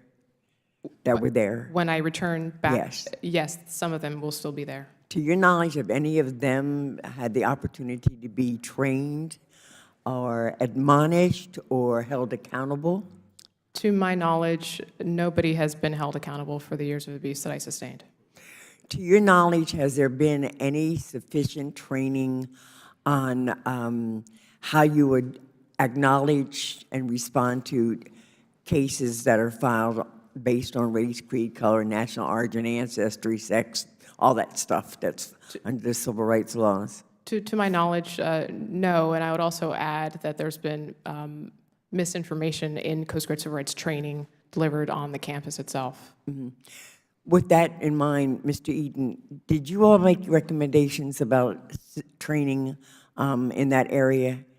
I recall just saying you did. Our specific training recommendations were that, first of all, that there should be supplemental training required for Coast Guard members on the policies of discrimination, harassment, and bullying. And what about discrimination based on your race and your sex and your, those things under the Civil Rights Acts? Did you have any findings and recommendations with regard to that? Because it seems to me that that's a big elephant in this room. And we keep talking about bullying and harassing and things of that nature, and we don't really talk about why she was necessarily bullied and harassed. Was it her marital status? Was it her race? Was it her sex? Have we not dealt with that? That seems to be an illness in the Coast Guard that we're not treating. So did you specifically? We did not make specific recommendations for race-based discrimination training. Okay, well, you missed a great opportunity to do that, and I don't know who's responsible for doing that, but I think that Congress has a responsibility to ensure that there's that kind of training and that kind of sensitivity and that kind of oversight and that kind of accountability, because those things exist. And Lieutenant Commander was not bullied because she existed. She was bullied and harassed for reasons that are related to who she is, what she is, and what the law says she is. I yield back. Thank you. The chair now recognizes Ms. Demings of Florida. Thank you so much, Madam Chair, and to our witnesses. Thank you so much for being here, Lieutenant Commander. It's good to see you again. Let me just preface my questions with this. I believe that I worked with some of the finest men and women in law enforcement. The overwhelming majority of the work that they did was exemplary. But you know what? Sometimes we messed up. Sometimes we didn't get it right. Sometimes we failed. And there were some times when the policies, as written, failed us. And regardless of what happens, whether it's policy or individual, we have an obligation to try to get it right. Lieutenant Commander, as you've already indicated, we are all proud of the Coast Guard. We don't need to justify that today. I'm from Florida. We're all proud, and providing oversight does not mean that we're abandoning the men and women who we depend on. Providing oversight gives us the opportunity to identify strengths and deficiencies. And believe me, we have an obligation to do both. So I thank you for being here today, and I hate to say that I thank you for your courage, because we ought to create an environment where people who have been wronged don't have to be courageous, as we know it, to come forward. But in the environment that we have contributed to here in Congress, today's world, I thank you for your courage in coming forward, because as you well know, it's not just about you. It's about the men and women who will follow you. So I know we've already discussed it, but let me go back to Lieutenant Commander. So in March 2016, you raised allegations of harassment that were handled under the Coast Guard's anti-harassment process. Is that correct? That is correct. A preliminary inquiry of those allegations found that, and I quote, "This preliminary inquiry does not afford sufficient detail or depth to fairly conclude whether or not prohibited harassment occurred or has occurred." Is that correct as well? That's correct. The individual who conducted the preliminary inquiry recommended that an investigation of your allegations be conducted. Is that correct? That's correct. Instead, however, an admiral convened a climate and culture investigation of the department in which you worked. Is that correct? That is correct. Mr. Eaton, according to your report, the climate and culture investigation, and I quote, "Your report was not an equal substitute for an investigation into complainants' specific allegations." Is that correct? That is correct. Your report also stated that the manner in which the investigation was conducted raised questions about the depth and objectivity of the fact-finding. Is that correct? That's correct. The committee's investigation examined how the manner in which the climate and culture investigation was conducted lacked depth and objectivity. Is that correct? I'm not familiar with the committee's investigation. The investigation found that the department head accused of bullying the allegation that was supposedly under investigation in the Climate and Culture Survey was involved in scheduling interviews on behalf of the investigating officer with department personnel. Is that correct? We received testimony that he was, I think he used one of the witnesses' words, quote, lingering in the department space where those interviews were taking place. Lieutenant Commander, were there other ways in which the climate and culture investigation seemed to lack depth and objectivity? Could you explain some of those other ways that you believe it lacked depth and objectivity?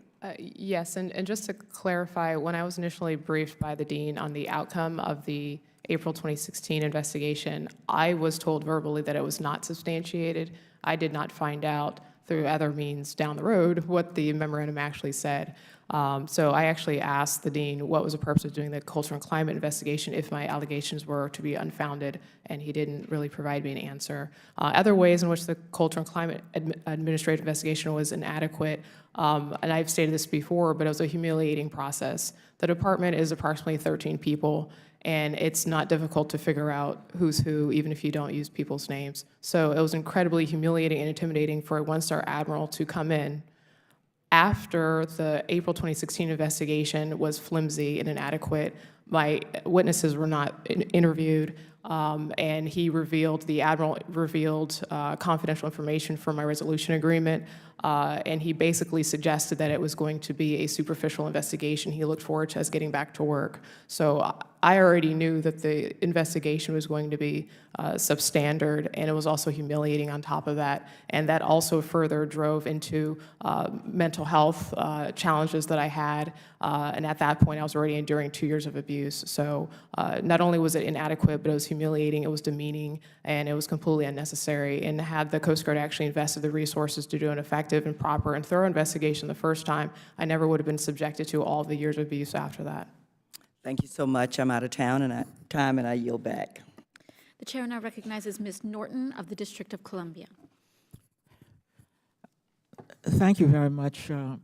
And I'd like to say to you, Lieutenant Commander, that your courage in coming forward deserves change enacted from this committee. And I also like to say that you should notify us if you experience any retaliation as a result of coming forward here today. I'm a former chair of the Equal Employment Opportunity Committee, and I've been trying to understand how the Coast Guard handles complaints, and I must tell you, all I see is a lack of due process. Before I came to the commission, sexual harassment, or harassment as we call it, was not even noted as a violation of Title VII. We had the appropriate hearings, and there are now thousands of complaints that come, and this is, of course, on the civilian side every year. So I am really perplexed. This so-called civil rights service provider. Here is this person who, as I understand it, is the intake for civilian equal employment and military equal employment cases. Is that not the case? We didn't get into that level of detail. We weren't, Congresswoman, taking a look at the broader. Well, here's what we have found in the Civil Rights Manual, that they are required to assist commands, employees, and military members, all three, in complying with the procedures outlined in the anti-harassment policy. So let me ask, Lieutenant Commander, was it ever a challenge that the same civil rights provider was providing information on the anti-harassment process to both you and the command at the same time? Yes, the position of the Civil Rights Directorate and Civil Rights Providers, they are supposed to be neutral, but I did perceive times where I felt that it was not neutral. There's the person who's in charge, and then you're talking to somebody who has alleged harassment. I begin to see that the committee has a due process challenge, and that goes to structural issues beyond the individual who may be involved. Did the civil rights provider ever discuss with you the reaction to your allegations expressed by the Coast Guard admiral who was responsible for handling the complaint? Yes, he did. What did he say? He expressed that after I filed a complaint, it would have been around May of 2016, that the one-star admiral had come into his office, seemed agitated and upset, and was pacing in his office, frustrated that I'd entered into the process.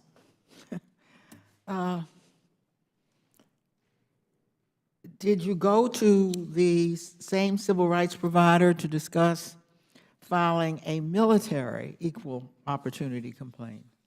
Yes, it's the same person. That's the same person. I want to note for the committee that the admiral who was in charge of resolving one of the lieutenant commander's allegations stated that he had found it, and here is his words, awkward to have the same individual providing information to both complainant and command. He recommended, and here's what the admiral recommended: I think the Coast Guard would be well served to create an EE specialist cadre that serves the command, and more importantly, an EE specialist cadre that are supportive and serve the complainant separately to make sure their concerns are addressed. Do either of you have a reaction to the admiral's recommendation? No, Congresswoman, I do not. How about, even in light of what you've heard, sir? And here it comes from an admiral? Our report was looking at the allegations of retaliation. And not at remedies? And we identified issues in the course of our investigation dealing with many of the problems that you've mentioned, but our report did not go further than providing recommendations about those issues. How about you, Lieutenant Commander?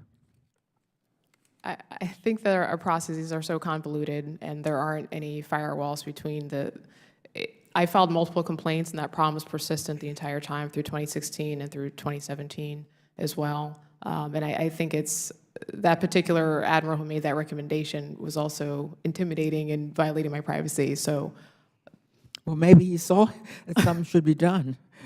In any case, I think this subcommittee sees that something should be done. So again, I very much appreciate your coming forward. And Madam Chair, I think that if this subcommittee doesn't do more than simply expose the problem, but doesn't come forward with some remedies, then I'm not sure what we're here for. Thank you very much. The chair now recognizes Mr. Clay of Missouri.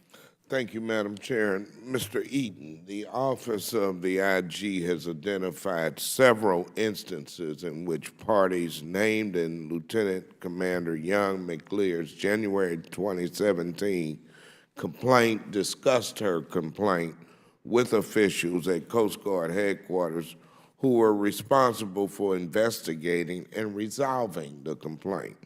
You stated in your prepared testimony that these interactions created the appearance of improper coordination or undue influence by certain senior Academy officials. And the IG's December 2018 report states that one Academy official in particular likely violated the Coast Guard Civil Rights Manual's requirement to respect the confidentiality of individuals reporting harassment. I'd like to briefly go over a couple of the interactions that were described in your report and in documents that were provided to this committee. On July 11, 2017, a person you've identified as Academy Official 2 emailed another named party in the Lieutenant Commander's complaint, writing that he had heard from another official that the case had been completed.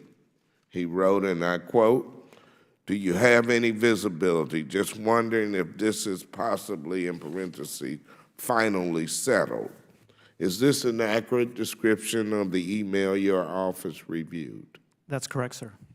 Does this exchange appear to violate the Civil Rights Manual's provision regarding confidentiality? It appears to likely violate it, yes, sir.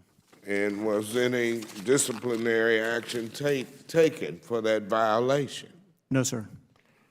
Okay. On July 12th of 2017, the same Academy official sent another email which read that he saw Headquarters Admiral 2, quote, in the gym this morning. Like all of us, he is frustrated, end of quote. What is your impression of this exchange? It should not have taken place. It likely violated. Should a named party in a harassment and bullying complaint be discussing the complaint at the gym with the person in charge of adjudicating the complaint? No, sir.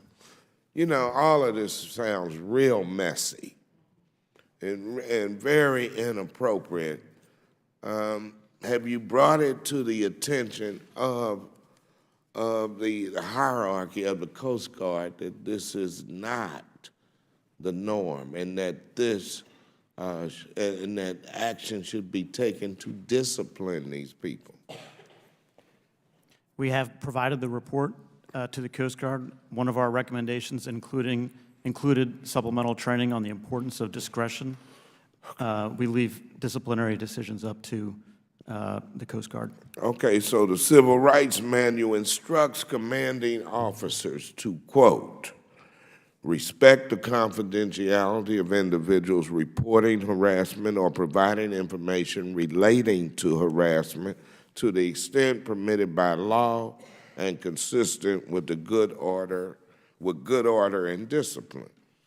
In your experience, why is protecting complainants' confidentiality so important? In one part, so as not to deter them from coming forward and making complaints, and also to ensure that not just the complainants, but everyone else has confidence in the integrity of the process. Okay, and to finish up, Lieutenant Commander Young McClear, can you add anything to my line of questioning and how you viewed and how you felt about this back and forth that was going on? Yes, I think that it just speaks to the culture. So those two individuals are admirals.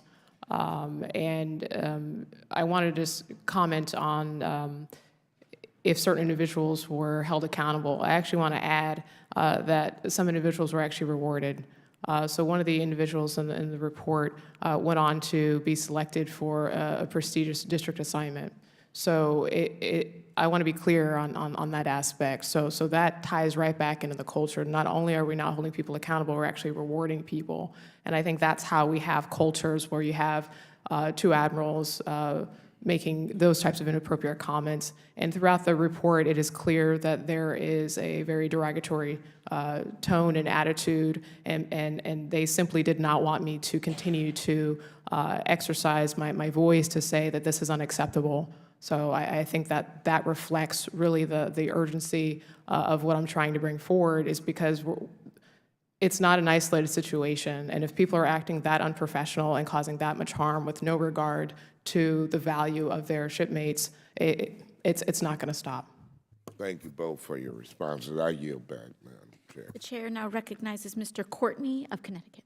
Great. Thank you, Madam Chair. Again, I just want to start very quickly just to foot stomp Mrs. Deming's comments about the fact that this hearing is not an attack on the Coast Guard writ large. Again, there is strong bipartisan support in the House for the mission of the Coast Guard. I co-chair the bipartisan Coast Guard caucus just a few days ago.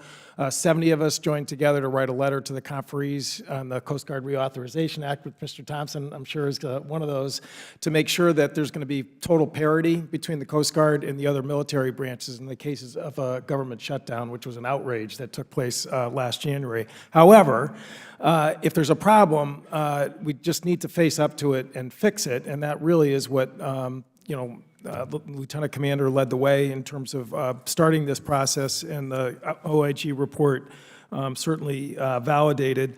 Mr. Eaton, I just want to verify, on page 6 of your testimony today, again, you stated that the OIG is actually not finished at this time in terms of their review of Coast Guard issues in terms of race-based harassment, that in fact there's an ongoing investigation that's happening right now. Is that correct? That is correct. It's obviously not a whistleblower retaliation investigation. It's a broader evaluation of, as you said, race-based harassment at the Coast Guard Academy. And the plan is to have a report issued sometime next year. Is that correct? Yes, sir. Okay, thank you. You know, again, I also, you know, read Admiral McAllister's testimony, which we'll be hearing shortly, and I just, again, want to underscore the fact that some of the initiatives that are taking place at the Coast Guard Academy, which I have personally visited a number of times on Eclipse Day and other visits, the equity scorecard, the follow-up, you know, task forces and whatnot. Again, Lieutenant Commander, again, I just want you to talk a little bit about the fact that you've been actually involved, not just, you know, along for the ride, but actually in a leadership position. Is that correct in those initiatives? Yes, that's correct. And specifically within the engineering department, our philosophy is we really want to start from the ground up, making sure that people are in psychologically safe environments first. And I think that's the contrast that we have with the Equity Task Force. They're mainly focused on equity, and we're actually approaching it more from a grassroots perspective to make sure that the climate's safe for everybody first. Well, thank you for mentioning the Engineering Dean's Initiative, which, again, as you point out, is really sort of an organic coming together of faculty and cadets in terms of trying to address this issue. I know the Dr. Zilmanowicz is here from the engineering department in the second row, and again, had the opportunity to visit with you the effort that's happening there. Again, can you talk about sort of the approach of that initiative, which unfortunately is not mentioned in Admiral McAllister's testimony? Yes, absolutely. So the framework, it basically, the foundation is in psychological safety. So number one, everyone deserves to be treated with dignity and respect. And do people feel safe? Safe being their authentic selves, safe speaking up against wrongdoing. If at a minimum we do not have that, no initiative on diversity and inclusion is going to work. It will fail, and it'll actually probably harm people because it'll come across as superficial, and people may resent why we're even doing it. The next phase above that is focusing on moral courage. So I know many of the members today have spoken about my particular courage, and it shouldn't be on my shoulders alone, and many of the folks that are here in this room. It's about how do we create a culture where it is safe to speak up, it's not taboo, and that's in alignment with our professional duties when we take that oath. And the next layer above that is inclusion, diversity and equity, mission performance, mission readiness, and then innovation. So it's basically starting from the ground up, making sure that everyone's treated well, and I believe that if you treat everyone with dignity and respect, you're going to attract diverse groups of people. But if you try and artificially force diversity, you're not going to get inclusion. You're going to end up with resentment and probably toxic work environments. And how's the uptake in terms of participation? So far, it's great. We have 4 action teams led by our engineering dean, and it's just personally, I mean, it's one of the highlights because we're engineers, but we like solving problems, and so we take that very seriously, and it also puts us on par with other engineering colleges across the country to tap into those networks as well. Well, again, I just wanted to really spotlight that work that you and the dean are doing. That, you know, your approach to this is really not just sort of you know, pointing fingers and not trying to be part of the solution. In fact, you're part of, I think, really a very promising effort to get to the core of the issue that we're talking about today. Yes, thank you. And if I could just quickly add, I'm also plugged into diversity inclusion efforts at Coast Guard headquarters as well. The Coast Guard, we just awarded a contract for diversity and inclusion training. There's going to be basically a coaching program, and I actually helped provide input into the statement of work for that to make sure things like psychological safety are included. And I actually had a chance last week to actually audit one of their modules. And one of the things that I tried to just emphasize with that pilot group is to not be afraid to be critical and to self-examine our own culture. And if we don't understand our culture, we don't understand our history, we're not going to make progress. It's just going to be superficial. So I just wanted to add that it's not just efforts at the Coast Guard Academy. I've been in the Coast Guard for 16 years, and I've always been passionate about how can we create healthy, thriving work environments so that we can effectively do our mission and be innovative. May I make two quick clarifications for the record for earlier questions? Earlier, I indicated that the supplemental training that we recommended in handling these types of complaints was for all Coast Guard service members. It's for Coast Guard managers. I also wanted to clarify that in response to an earlier question about referring complaints to back to DHS and back to components for investigation, that we only do that after receiving consent from the complainants to do that. Thank you. And I'd like to recognize myself for 5 minutes of questioning. Lieutenant Commander Young McLear, thank you so much for coming in and testifying today. Mr. Eaton, thank you as well for your testimony and coming to answer some of our questions. For a very long time, it has been the legacy of this committee for whistleblowing to be a bipartisan and supported activity, because without whistleblowers, we cannot maintain the integrity of our government activities. That is how we're able to ensure that every single branch and every single office under our federal administration conducts itself with the utmost integrity, and that we live our values in the work that we do. As we have discussed, the Inspector General's office confirmed that Lieutenant Commander Young McLear suffered retaliation for raising allegations of harassment and bullying. And Lieutenant Commander, once again, thank you for sharing this story and for bringing this pattern of behavior up to us. Mr. Eaton, this past September, your office released another report of investigation that substantiated retaliation against Coast Guard officers for whistleblowing. Specifically, your investigation substantiated retaliation against a lieutenant commander and a lieutenant assigned to a port security unit. Is that correct? That's correct. Can you tell us briefly about your findings in that case? And did whistleblowers in those cases also receive unfavorable officer evaluation reports?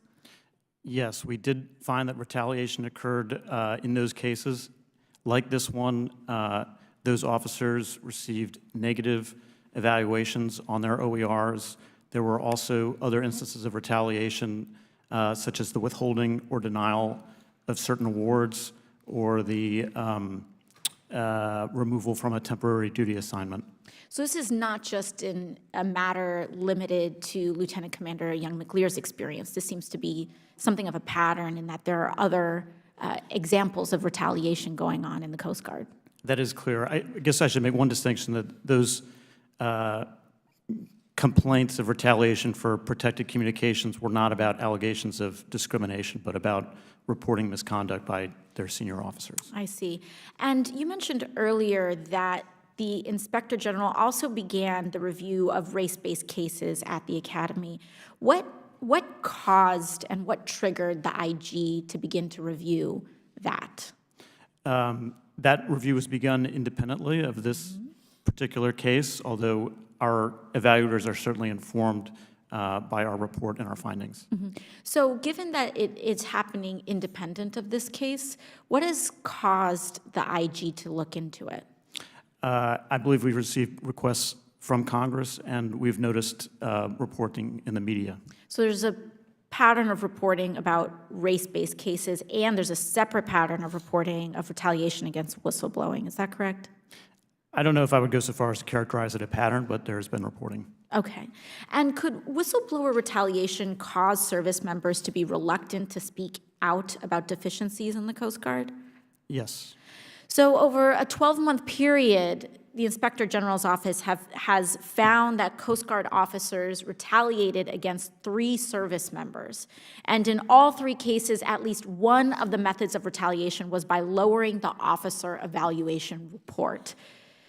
That, frankly, is completely unacceptable. What this also does is, as the Lieutenant Commander mentioned earlier, is that it could potentially allow some of the worst actors to be elevated within a culture, within an office, while when we lower officer evaluation reports, some of our finest officers being relegated to being stuck in their careers. Not only is it unacceptable, but it has a profoundly detrimental effect on the Coast Guard's ability to carry out its mission. So clearly, the Coast Guard must take additional steps to ensure that service members who blow the whistle are protected from this kind of retaliation. And so I think that's a huge part of what our job and what our role is here today. Lieutenant Commander Young McLear, you did your job by blowing the whistle on this, but we need to do ours. And we need to make sure that we take this report extremely seriously and make sure that we follow up along with the Inspector General who has substantiated these reports as well. And I know, not just speaking for myself, but for our committee, that's exactly what our intention is. So thank you all very much. Do any other members have additional follow-up? Great. That being said, the first panel is dismissed with the thanks of the committee. At this time, I would normally be introducing all of our witnesses for the second panel, but unfortunately, the Commandant, Admiral Schultz, has declined our invitation to appear voluntarily to this hearing, and we will not be hearing from him today, but I would like to welcome our other witnesses. Thank you. So should I let them be dismissed? Yeah. You are dismissed. Thank you.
The committee now welcomes Vice Admiral Michael F. McAllister, Deputy Commandant for Mission Support at the United States Coast Guard. Thank you, Vice Admiral, for coming today. It is the practice of the committee to swear in our witnesses. So if you could please raise your right hand. Do you swear or affirm that the testimony you're about to give is the truth, the whole truth, and nothing but the truth, so help you God? Thank you. Let the record show that the witness has answered in the affirmative. Thank you. And I'd like to remind everyone that these microphones can be very sensitive. It's very important that we speak directly into them. Without objection, your written statements will be made part of the record. And with that, Vice Admiral McAllister, you are now recognized to give an oral presentation of your testimony. All right. Well, good afternoon, Chairwoman Ocasio-Cortez, Chairman Thompson, Chairman Correa, Ranking Member Roy, Ranking Member Lesko, distinguished members of the subcommittees, thank you for the opportunity to testify today. I'd like to share a quote from our Commandant, Admiral Carl Schultz, which was delivered to the Corps of Cadets at the Coast Guard Academy, but really applies to the entire service. The vision of the Coast Guard that I have is that everybody should have the right and expectation to come to a workplace that values them as an individual, that is inclusive, and is absolutely committed to each member's definition of what they see as success. I share the Commandant's sentiment. Diversity, inclusion, and equity are a top Coast Guard priority and are foundational to a ready workforce and an essential element of our overall effectiveness. The entire Coast Guard leadership team is committed to championing and maintaining an organizational climate where everyone feels safe, valued, respected, and included. Simply put, it's a mission imperative.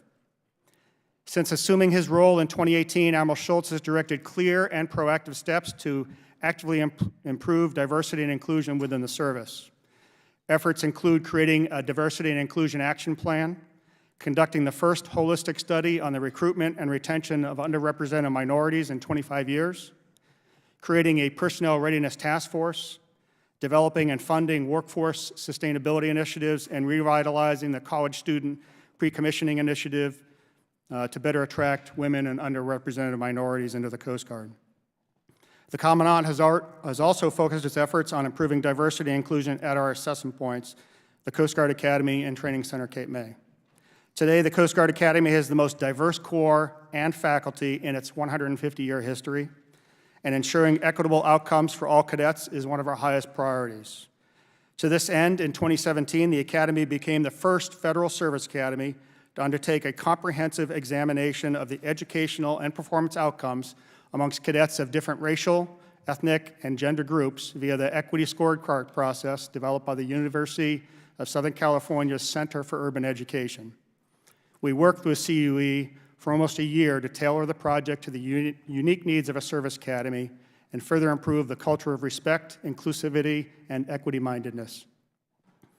As a result, in March 2018, a vital signs report was released, and that June, the superintendent chartered an equity task force to begin to address the report's recommendations and to provide a collaborative and holistic review of the equity gaps the report revealed.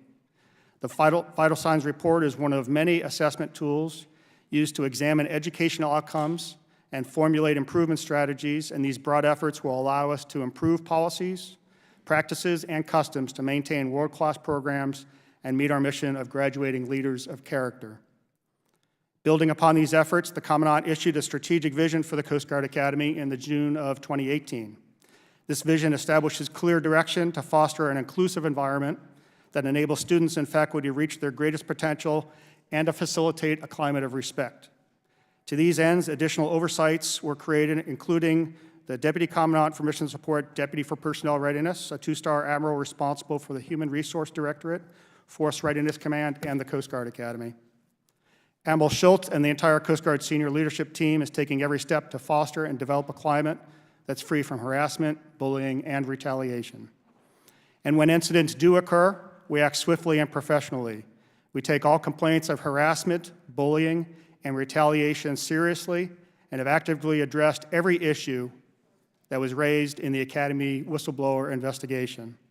Specifically, we have implemented service-wide changes to the Coast Guard Civil Rights Awareness Training, revised procedures requiring commanders to notify the next level in their chain of command regarding the findings of all harassment, hate, hazing, and bullying inquiries, and we've revised policies via official service-wide communications, articulating whistleblower procedures to all personnel, and highlighting that a management official may not use their authority to take or threaten action against a civilian employee, candidate for civilian employment, or a military member for making protected communications to members of Congress.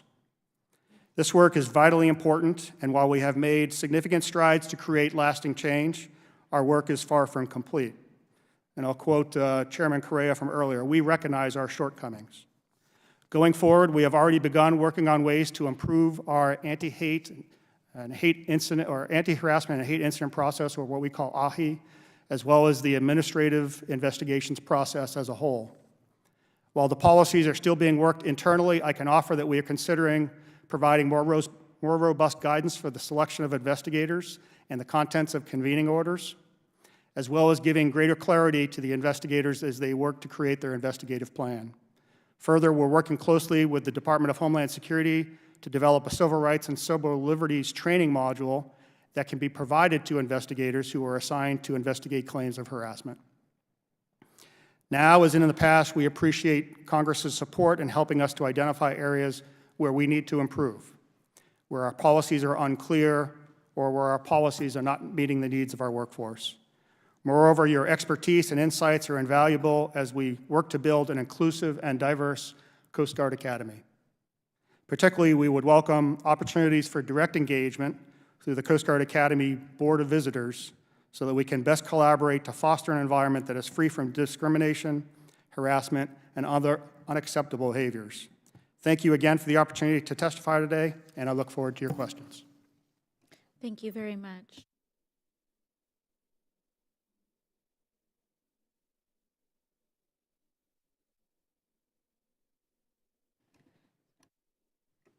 The chair now recognizes Mr. Correa for 5 minutes of questioning. Thank you, Madam Chair. Admiral McAllister, again, I want to welcome you here today. Just returned from a trip to New Zealand and Australia, and I'm proud to report that they talked glowingly about our Coast Guard. They talked about coordinated efforts, exercises, and rescuing folks in places of the world in the sea where nobody's ever heard of. And you do a great job. And as I was mentioning earlier, in Puerto Rico, I've also heard the same thing. You watch, you monitor areas as far as Venezuela for those drug interdiction, and I understand you've been, stepping all over some mini submarines lately full of drugs, and thank you for doing that good work as well. North Korea, as I mentioned earlier, you're part of the enforcement of those sanctions out there, because the Navy can't do it, and you all step up and do it. So you do some very good work, and I'm just going to put it out again. My committee is one of the committees that has co-jurisdiction on these issues, and I want to not have you report to us, but work with you on these issues. As I mentioned earlier, I had the same challenges with the California National Guard and General Baldwin. He stepped up, and we worked it out, and a couple of years later, everybody was doing a very good job. So if I can, I'm going to ask a couple of quick questions of you, sir, and move on. As you know, earlier today, the Oversight, Reform, and our Homeland Committees released a report on the results of an 18-month-long investigation. And the report contains 7 recommendations to help ensure that the Coast Guard conducts prompt, thorough, and impartial investigations of such allegations in the future. Trying to create some good policy here, sir. So I'm going to summarize the 7 recommendations. Number 1, orders for investigation should identify the specific allegations to be investigated. Specific allegations, be no appearance of conflict of interest.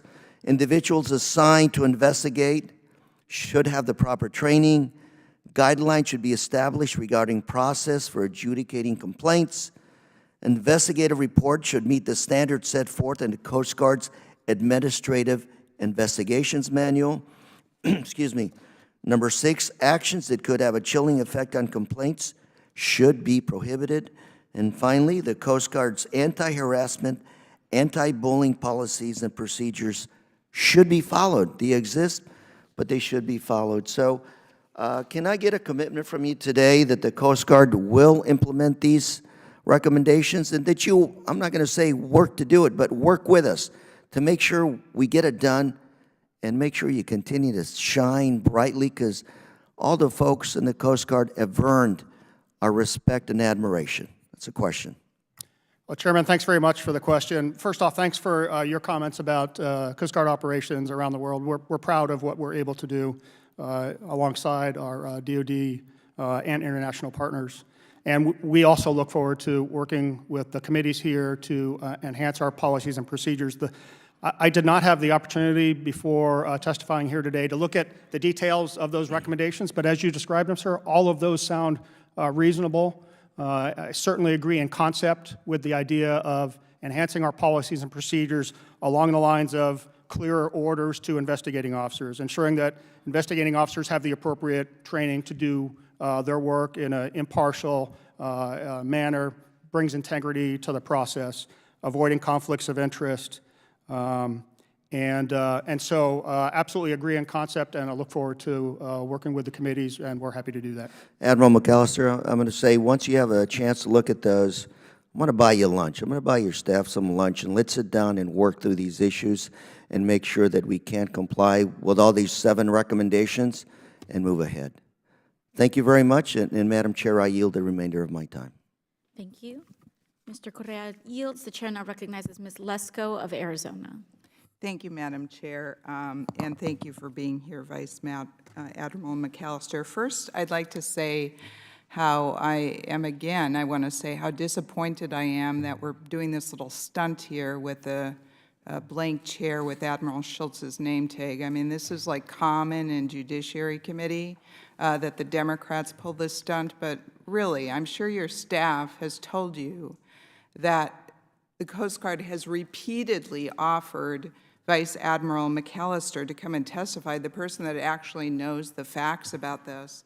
And so, again, I think it's beneath the dignity of the House of Representatives to keep on pulling these stunts. But I do have questions for you, Vice Admiral McAllister. First of all, the Inspector General representative that was here today said that the Coast Guard had completed 3 out of the 4 recommendations that they said to the Coast Guard. And if I remember what he said, it seemed like a very small thing that you hadn't done. It was this one: direct that the U.S. Coast Guard Civil Rights Manual be modified to clarify that military members who believe they are subject to whistleblower retaliation should file a complaint with DHS OIG, not the U.S. Office of Special Counsel, and that there was some other manual that you forgot to put that in. Is that what you heard, and are you willing to add that to the other manual to complete all the recommendations? Congresswoman, absolutely. So we've actually taken all 4 of the OIG recommendations for action. We had taken action immediately after receiving the results of that investigation. The nuance here is we put out a message to every person in the Coast Guard saying that we had changed the policy. We needed to go back and update the manual that change pointed to, and that's in process right now, and I suspect that that'll be completed shortly. But everybody in the Coast Guard knows that the policy has changed, and it has in fact changed. So we completed all 4 of the OIG recommendations. And ma'am, if you don't mind, just to mention, Admiral Schultz asked me to testify on his behalf today. As you mentioned earlier, not only do I oversee the Coast Guard Academy, I see all of our diversity and inclusion initiatives, all of our HR policies, all of the rest of our training infrastructure. And so I appreciate the opportunity to come and talk to you at the level of detail that I can provide on those programs.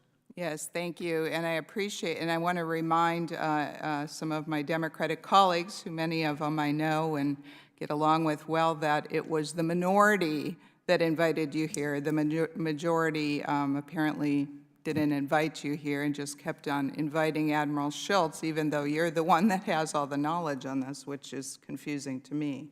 Vice Admiral McAllister, do you believe that the issues of bullying and harassment are widespread within the Coast Guard? Congresswoman, I don't have any data to suggest that those are widespread issues. If there are people who believe and have seen that they are wider spread than the data that I have suggests, then I'm absolutely interested in hearing directly from those people. And, you know, I would tell you the Commandant and I and our entire senior leadership team is committed to, as I stated in my opening statement, creating an environment where people feel, one, that they can reach their potential, but 2, that if they need to report something that they find unsatisfactory, that they have the right outlets to do that. And so process integrity is important to us, and you have my commitment to continue to ensure that we do the best we can along those lines.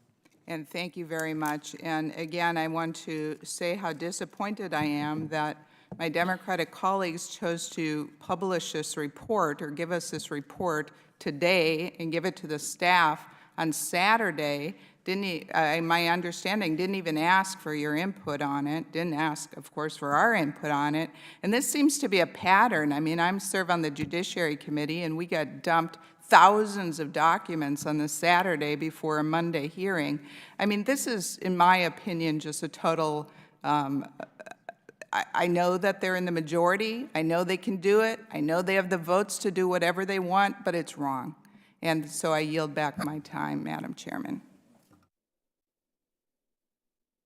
Thank you. I will recognize myself for 5 minutes of questions.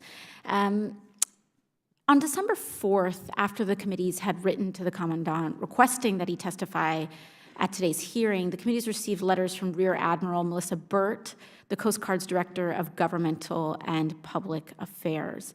In the letter to Chairwoman Maloney, Rear Admiral Burt states that you, Vice Admiral McAllister, are, quote, the most appropriate witness for our hearing today. Vice Admiral, and I'd also like to take a moment to just thank you for coming in today. We are sincerely appreciative of the time that you are taking out and the effort that you're taking out to prepare for today's hearing. But that being said, could you illuminate for us What did Rear Admiral Burt mean when she stated that you were a more appropriate witness than Admiral Schultz?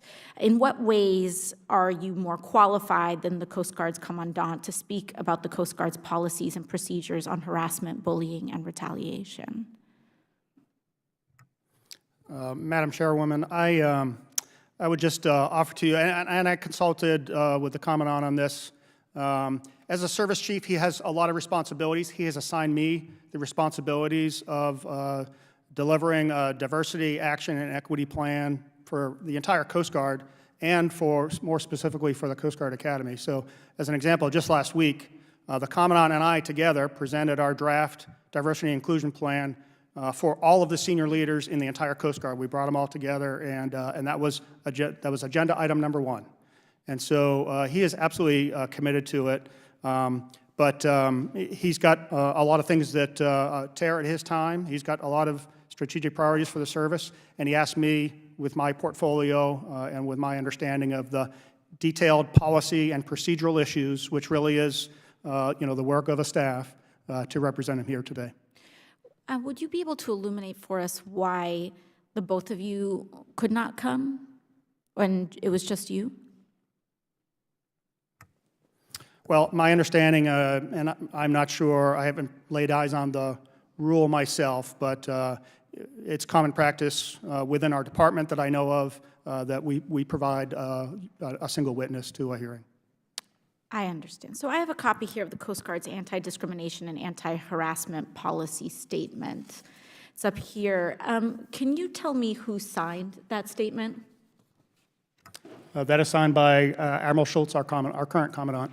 And here is the Coast Guard's equal opportunity policy statement. Can you tell me who signed that?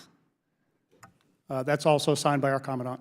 So with utmost respect, I would have assumed that since the Commandant signed these two policies, he would have the most knowledge and assume the highest responsibility for their enforcement and implementation on how they work. And I think one of the questions and one of the concerns that we have is that it may not just be limited, to one area. This is a question of the entire Coast Guard. And I'm surprised to hear that the Commandant is issuing policies that he is not able or willing to make time to discuss with Congress. Vice Admiral, how many times in the past has the Commandant been invited to a congressional hearing that he has refused to attend? Ma'am, I'm not aware of any. I'm happy to provide additional information for the record. So this is the first time that the Commandant has refused to attend a congressional hearing. How many times in the past has the Director of Governmental and Public Affairs responded to a request from a congressional committee for testimony from the Commandant by telling the requesting committee that an officer subordinate to the Commandant is more appropriate of a witness than the Commandant himself? I'm not sure I have the full visibility on the correspondence back and forth from a congressional affairs perspective to answer that question. I will offer, both the Commandant and I have only been in our positions for about 18 months now, so that's the window that I can use to judge for you. I completely understand, and I thank you, but I do think it's important to assert that this may be unprecedented, at least in recent history, for a Commandant to refuse to attend a congressional hearing. And that refusal today is disappointing to this committee. And it only seems to, from what we can infer, that lack of presence seems to essentially suggest that and reaffirm about the command environment in which Lieutenant Commander Young McLear suffered and perhaps has suffered retaliation for making allegations of harassment and bullying. And I think that that is what that absence here today is difficult for us to square. But once again, I want to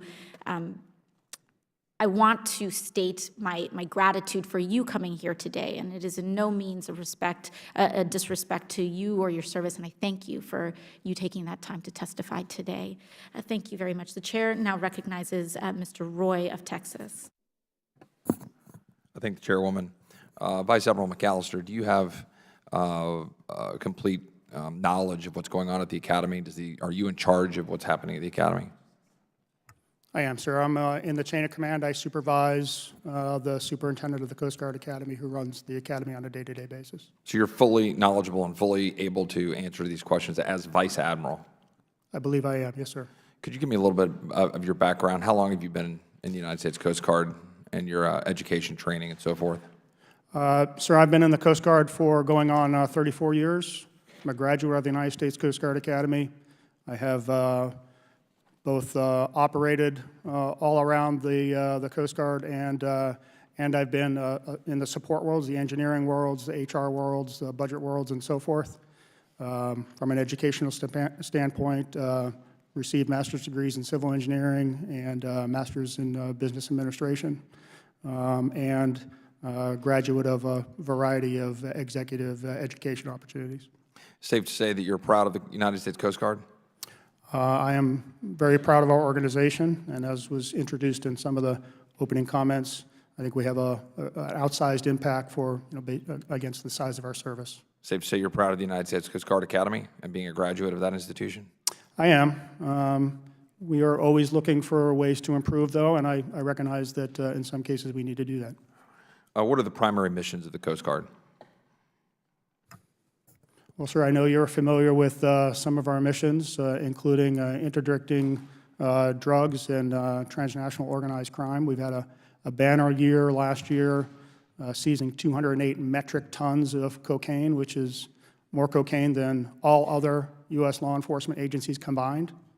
We've saved thousands of lives, maintain our nation's waterways, facilitate extremely important commerce into and out of our ports. And so a variety of different missions that we're carrying out simultaneously, literally around the world every day. The United States has 95,000 miles of coastline, 360 seaports, 3,700 marine terminals, and 25,000 miles of waterways. Does that sound about right to you? That's correct, sir. It's about a $5.4 trillion a year maritime commerce system. You mentioned drug interdiction. You talked about the tons of cocaine with a street value. I have in 2017, 223 metric tons of a street value of $6.6 billion. 2017, the Coast Guard also detained 708 suspected drug smugglers. Does that all sound right to you? Yes, sir, it does. And about two-thirds of those drug smugglers are brought back here to the U.S. for prosecution, which allows us to find other drug smugglers. Another staggering statistic, you mentioned saving lives. 2017, the Coast Guard saved 4,228 lives, conducted 16,000 search and rescue operations consisting of nearly 12,000 people during hurricanes. It's clear the Coast Guard plays an important role in keeping the nation's borders and citizens safe. We could go through all of those wonderful accomplishments. How many members are active in the United States Coast Guard right now, roughly? So we have about 43,000 active duty members. And how many students are there at the academy currently, or in a class? Approximately 1,000 cadets, sir. Okay. And you responded to my colleague just a minute ago who asked a question about whether you believe that the kinds of harassment and bullying that is the subject of this hearing is prevalent throughout the academy or the Coast Guard. Is it safe to say that of those 43,000, or the rough number that you just said, of the members of the United States Coast Guard, the 1,000 or the academy, do you have any idea of the rough number of cases of harassment or bullying that have been reported and moved up the chain, so some rough knowledge of the state of that? Yes, sir, I can give you some rough numbers. We receive, to my understanding, about 250 EEO complaints a year. We actually beat the federal averages and are at the top of the DHS in terms of timeliness of resolving those issues at the lowest level possible, and of using mediation to achieve that. On the anti-harassment and hate incident side, we also receive about 250 of those types of cases a year, and about a third of those, all of those are investigated immediately, and about a third of those have resulted in action, everywhere from verbal counseling to removal of duties. So it's a system that is relatively mature, although we'd like to process it, in place, and I would argue working to some level today.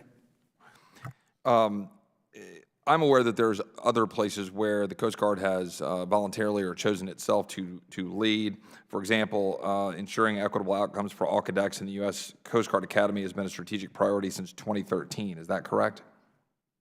That is correct, sir.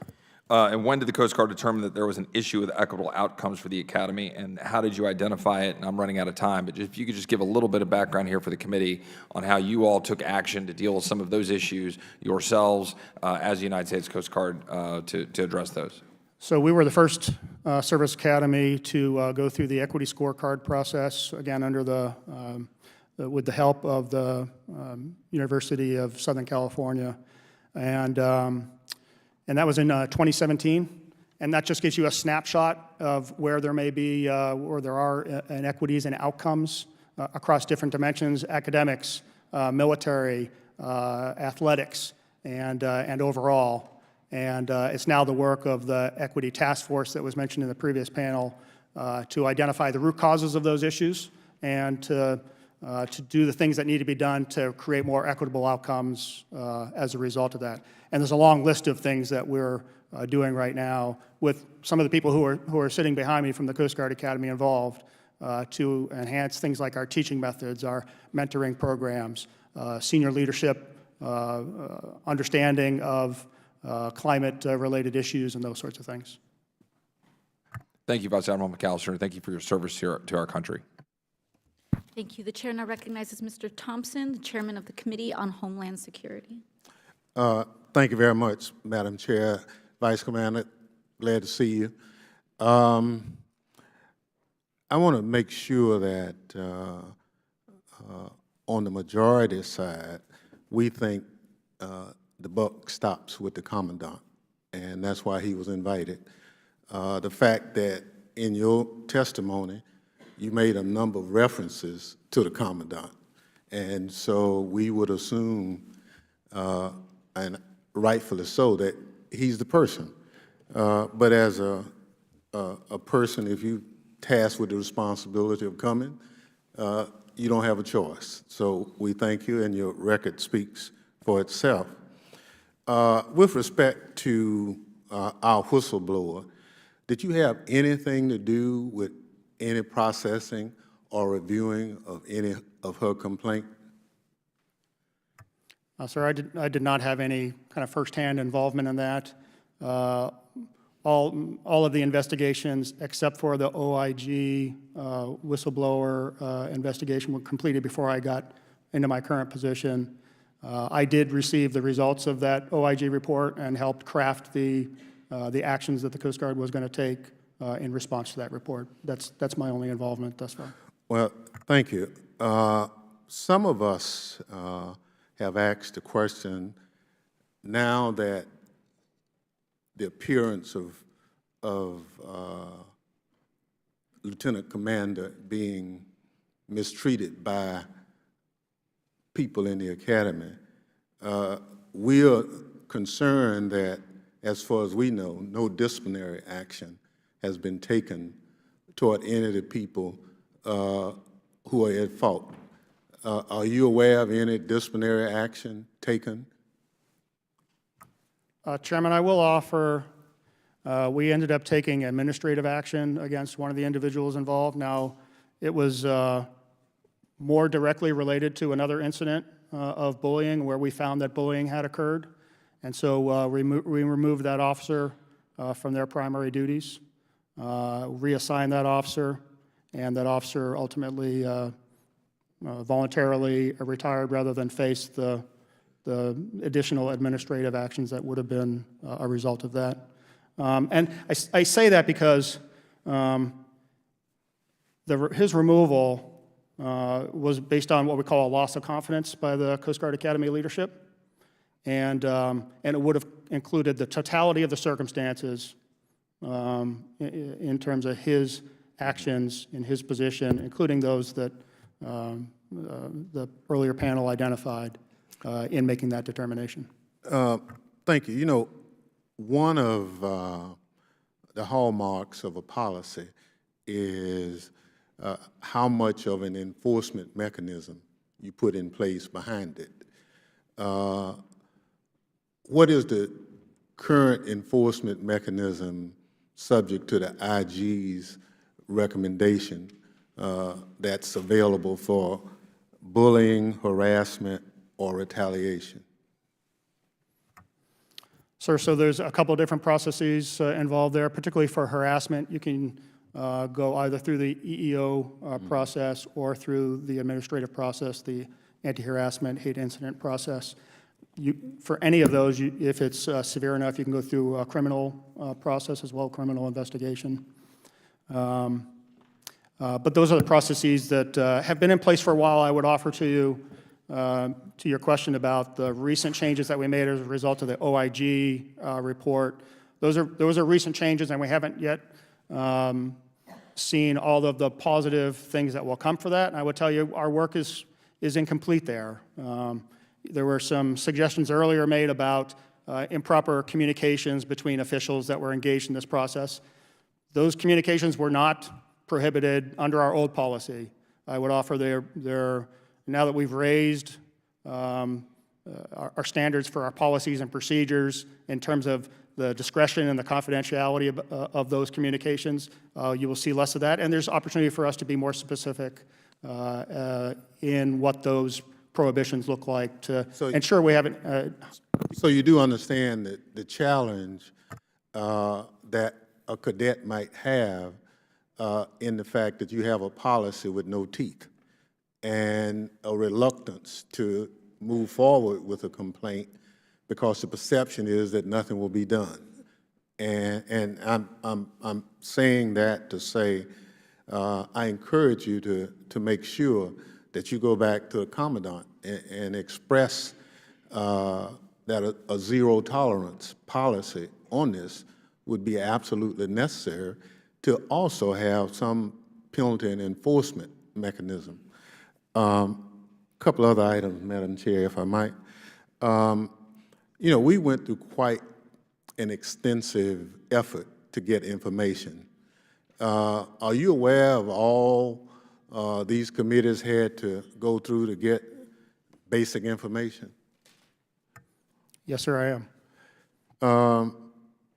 Are you comfortable that the Coast Guard did not impede the committee's right to certain information? Chairman, I would offer to you, it was certainly our intent to be responsive and transparent. There were a lot of processes that we were required to follow, Coast Guard, DHS, DOJ processes in terms of redactions and those sorts of things.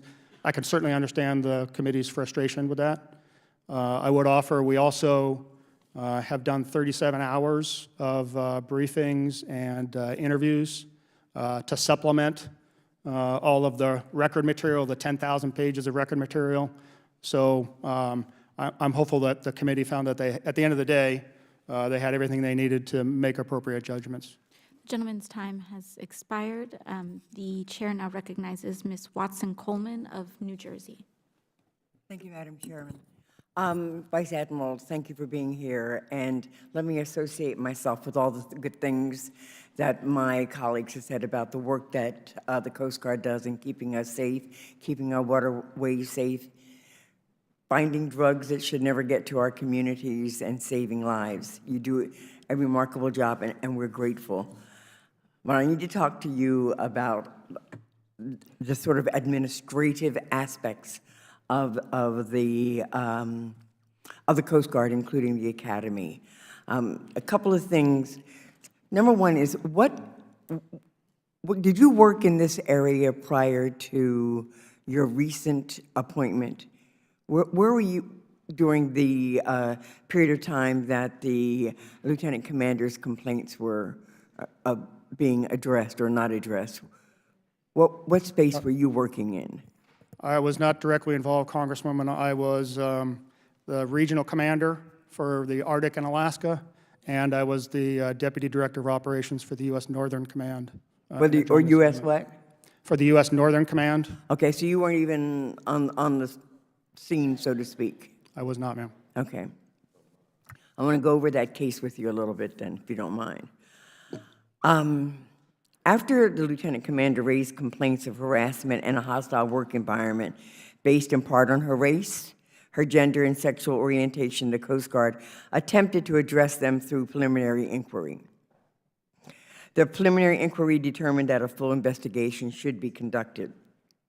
So it would seem that the logical next step would have been for leadership to order that full investigation. It seems simple, but instead, the assistant superintendent of the academy ordered a general climate and cultural survey of the department, chose an unqualified investigator from the information that we have to conduct it, and specifically told the investigator not to investigate the allegations. The investigator actually told the committee staff that he was, and I quote, expressly asked not to look at any individual. He was not even made aware of the lieutenant commander's specific allegations until he spoke with her as the very last person he surveyed. It would seem actually that the process didn't break down, but rather that it was purposefully subverted. The assistant superintendent was presented with credible allegations of harassment and took no steps to ensure that they were investigated appropriately. So then, Vice Admiral, let me ask you a question on this. I need to understand, is this a cover-up? Congresswoman, it is not. If it's not a cover-up, is it a sweeping of things under the rug? What exactly is it? How could this have consistently happened over the last couple of years with people at such high levels knowing better or should know better?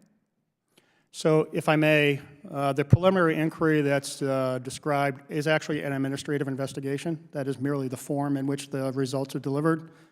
The recommendations from that preliminary inquiry were to do a broader investigation of the entire department, which was ordered and done, and was done in an investigation format.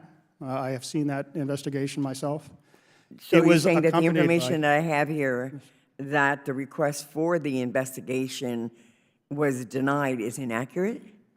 An investigation was ordered and done, ma'am. When? In relationship to this first part, when was that? When did that happen? Was there a period of time where the investigation was recommended and the assistant superintendent did not do it? No, or did not the investigation order it? was recommended by the dean, and the assistant superintendent ordered the conduct of that investigation. Was the dean the investigator? The dean was the investigator of the first investigation. And he made the recommend, what? To be clear, he was not the investigator, but he was the convening authority for the first investigation. Was there a period of time where there was the preliminary investigation, a recommendation for a more thorough investigation, and a decline on the part of administration to move forward with that comprehensive investigation at that time? That's my question. No, yes there was no declination of the need to do a second administrative investigation. Okay, if that was the case, why did it take so doggone long to come to any conclusions as it relates to the lieutenant commander's It took approximately 30 days, which is our standard I think we're for talking the a couple first of years. investigation, and it took approximately 30 days for the second investigation. Now, I'm not holding these investigations up as the model. There was issues in those investigations in terms of the lack of detail on what those investigations should include, the form in which those investigations were provided. So this is not, I mean, this was not the experience that everybody gets. Thank you, Vice and so Admiral. I I've heard this, which means that my time is up. I think that my concern is that the climate and culture investigation didn't examine the specific allegations, and that in and of itself is troubling to me because it seems to me that there was an intentional subversion of what should have been the right thing to do. Thank you for coming, and thank you for your indulgence, Madam Chair. Mr. Chair. And we thank the gentlewoman from New Jersey for yielding back, and I recognize the gentleman from Connecticut, Mr. Courtney. Thank you, Mr. Chairman, and thank you, Admiral, for being here today. I just returned from a Codel from Norway and Iceland, which was supposed to be Navy-focused, and I just want to share with you that we spent most of the time talking to both their respective navies about the great collaboration with the Coast Guard, which includes, by the way, the Academy, since there is a pretty robust foreign exchange program, which, again, deepens that interoperability. So congratulations on your great work up there.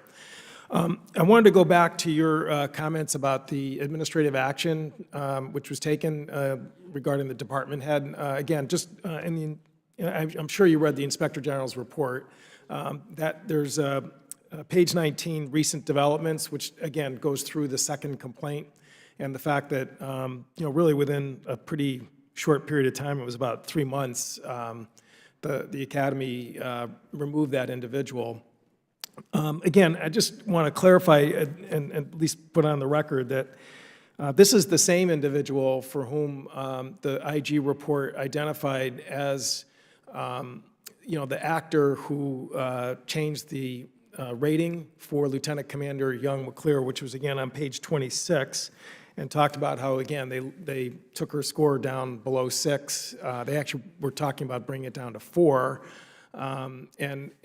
So when you indicated that it's the totality of the circumstances led to that decision for removal, again, I just want to get some feedback that at least, the actions that the IG reported as retaliatory is part of that totality of circumstances?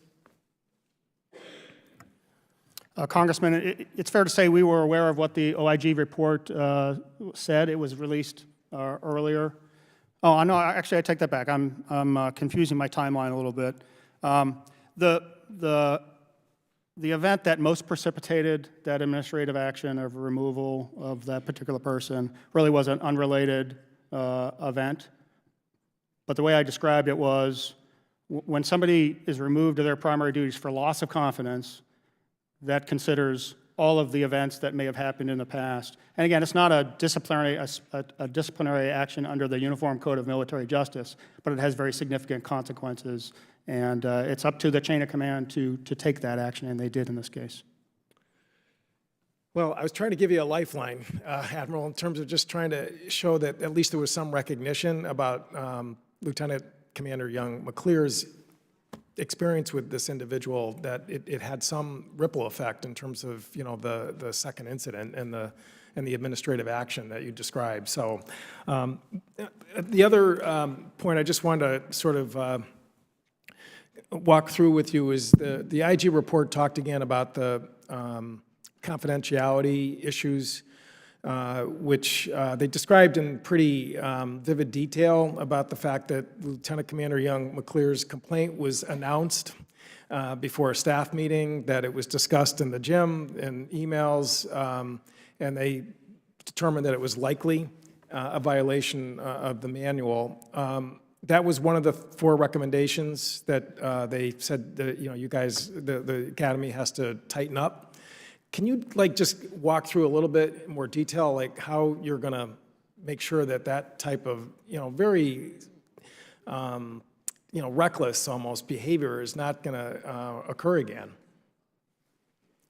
Congressman, thanks for the question. At the time, I would offer to you that was not either allowed or prohibited. It was not. We didn't indicate in our policy who could or couldn't be discussed. But I share with you your concern that just from a judgmental standpoint, that was probably not the right behavior. And so we've done the initial steps of laying out our expectations for increased sensitivity and confidentiality of these cases while they're being adjudicated. And I think we'll have an opportunity to expand upon that based on what the committee here has suggested in terms of detailed activity. So there's certainly room for improvement there. Well, again, I think that goes to the core of the whistleblower process and the complaint process is protecting people's confidentiality, because it can be toxic if it just sort of gets out there in the bloodstream. The last point, and I raised this in the first panel, is that I have visited the Academy. Again, the self-reporting, which is what the equity scorecard was, certainly deserves credit. It did not go through the whole institution, as the Lieutenant Commander noted, and so there's still a little meat left on the bone there in terms of trying to address this overall issue. And the initiatives that are taking place in terms of some of the task forces, again, I've been briefed on that in person in New London. I was a little disappointed that the engineering department's initiative wasn't included in your testimony, and I just hope to, hear from you the fact that that is really a promising initiative, which, as I said, is really organic. It's happening, really self-initiated, and which is a healthy response. I just wonder if you could comment. Congressman, I'm absolutely willing to take that on board. I would offer, I'm very much encouraged, and I knew that it was happening, that Lieutenant Commander Young McClear is still very much involved in helping us to solve the issues that I know we have as an organization in terms of how to improve our diversity, inclusion, inclusiveness. And so, the continued engagement she has, I know she was at a workshop recently looking at our culture of respect across not just harassment and bullying and other things, but sexual assault and some of the other concerning behaviors that we're focused on at the same time. So that's the kind of engagement I think that will help us to really leapfrog ahead in terms of these policies, procedures, and the environment or the culture that's a result of those things that I think we can improve upon. But you absolutely have my commitment to take what the Academy is doing, and particularly the engineering work, and continue to focus on that and make sure that we get the right equitable outcomes at the end of these processes. Mr. Chairman, if I could, I just appreciate the fact that you did, give Lieutenant Commander a shout out for her continuing work. And with that, I yield back. Gentleman's time has expired. The gentlewoman from West Virginia, Ms. Miller, is recognized for 5 minutes. Thank you, Mr. Chair. And I do want to thank Lieutenant Young McPheer for testifying in our first panel, and to you, Vice Admiral McAllister, for answering all of our questions. I also, of course, want to thank you all for your service to our country. I also want to commend the Coast Guard for the very important work you do in protecting American interests at home and abroad, serving every day to keep Americans safe.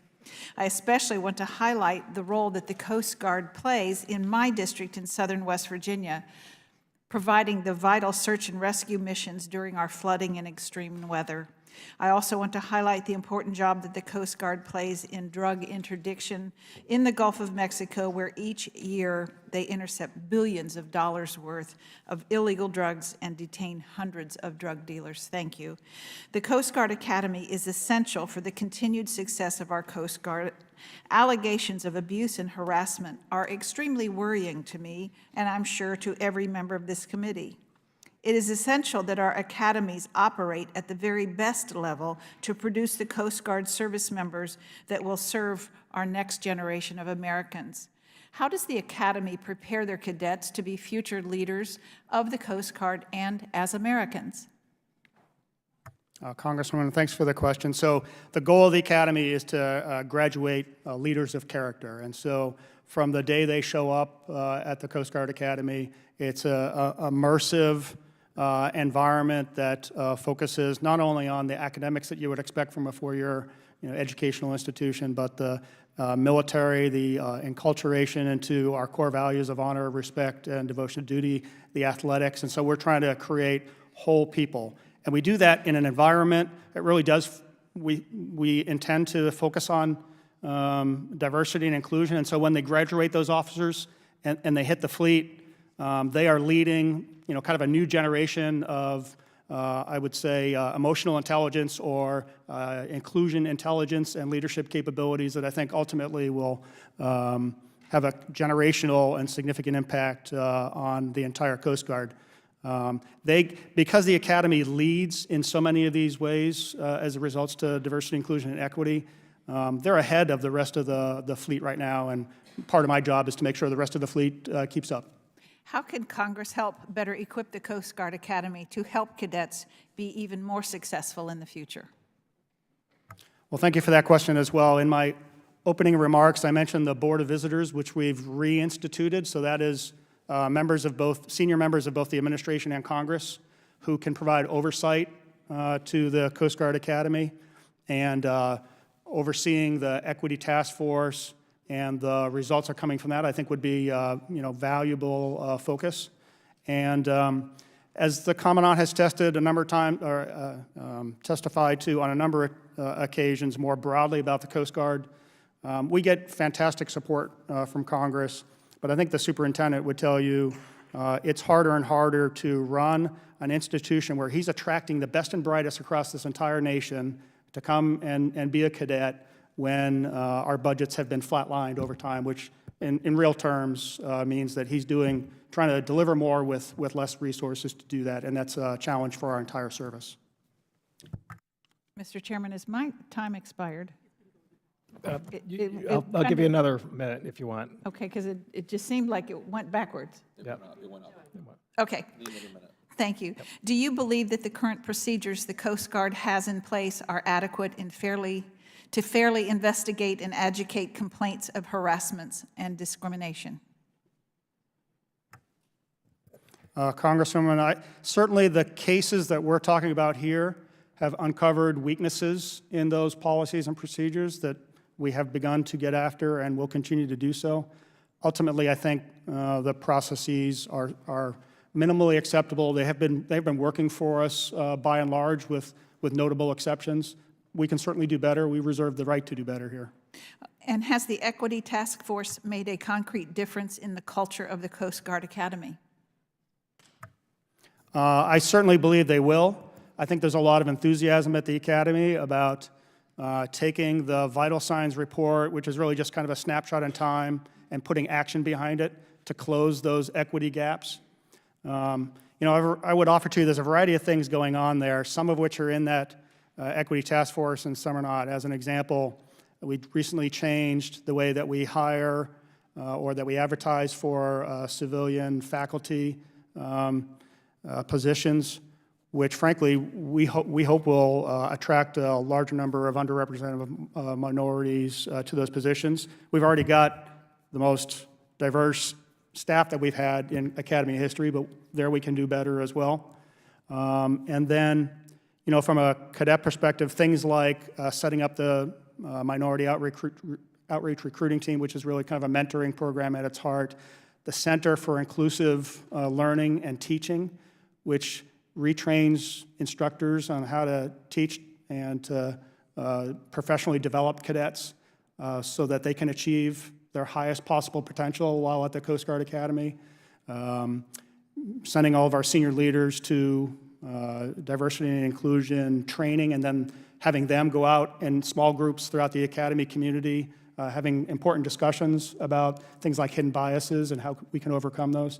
These are all pretty exciting things, and I'm confident that we will continue to build an even more inclusive environment at the Academy, but we're still kind of nascent in this process, and it bears continued watching and engagement, and we plan to do that.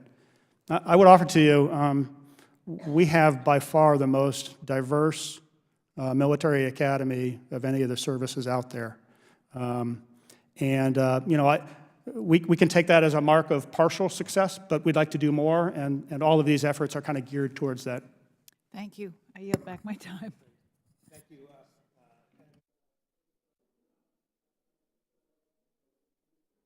For their testimony today. Without objection, all members will have 5 legislative days within which to submit additional written questions for the witnesses to the chair, which will be forwarded to the witness for responses. I ask our witnesses to please respond as promptly as you are able. The hearing is adjourned. Okay, good. I got a little something I want to send over to you later, maybe today or tomorrow. Just a little.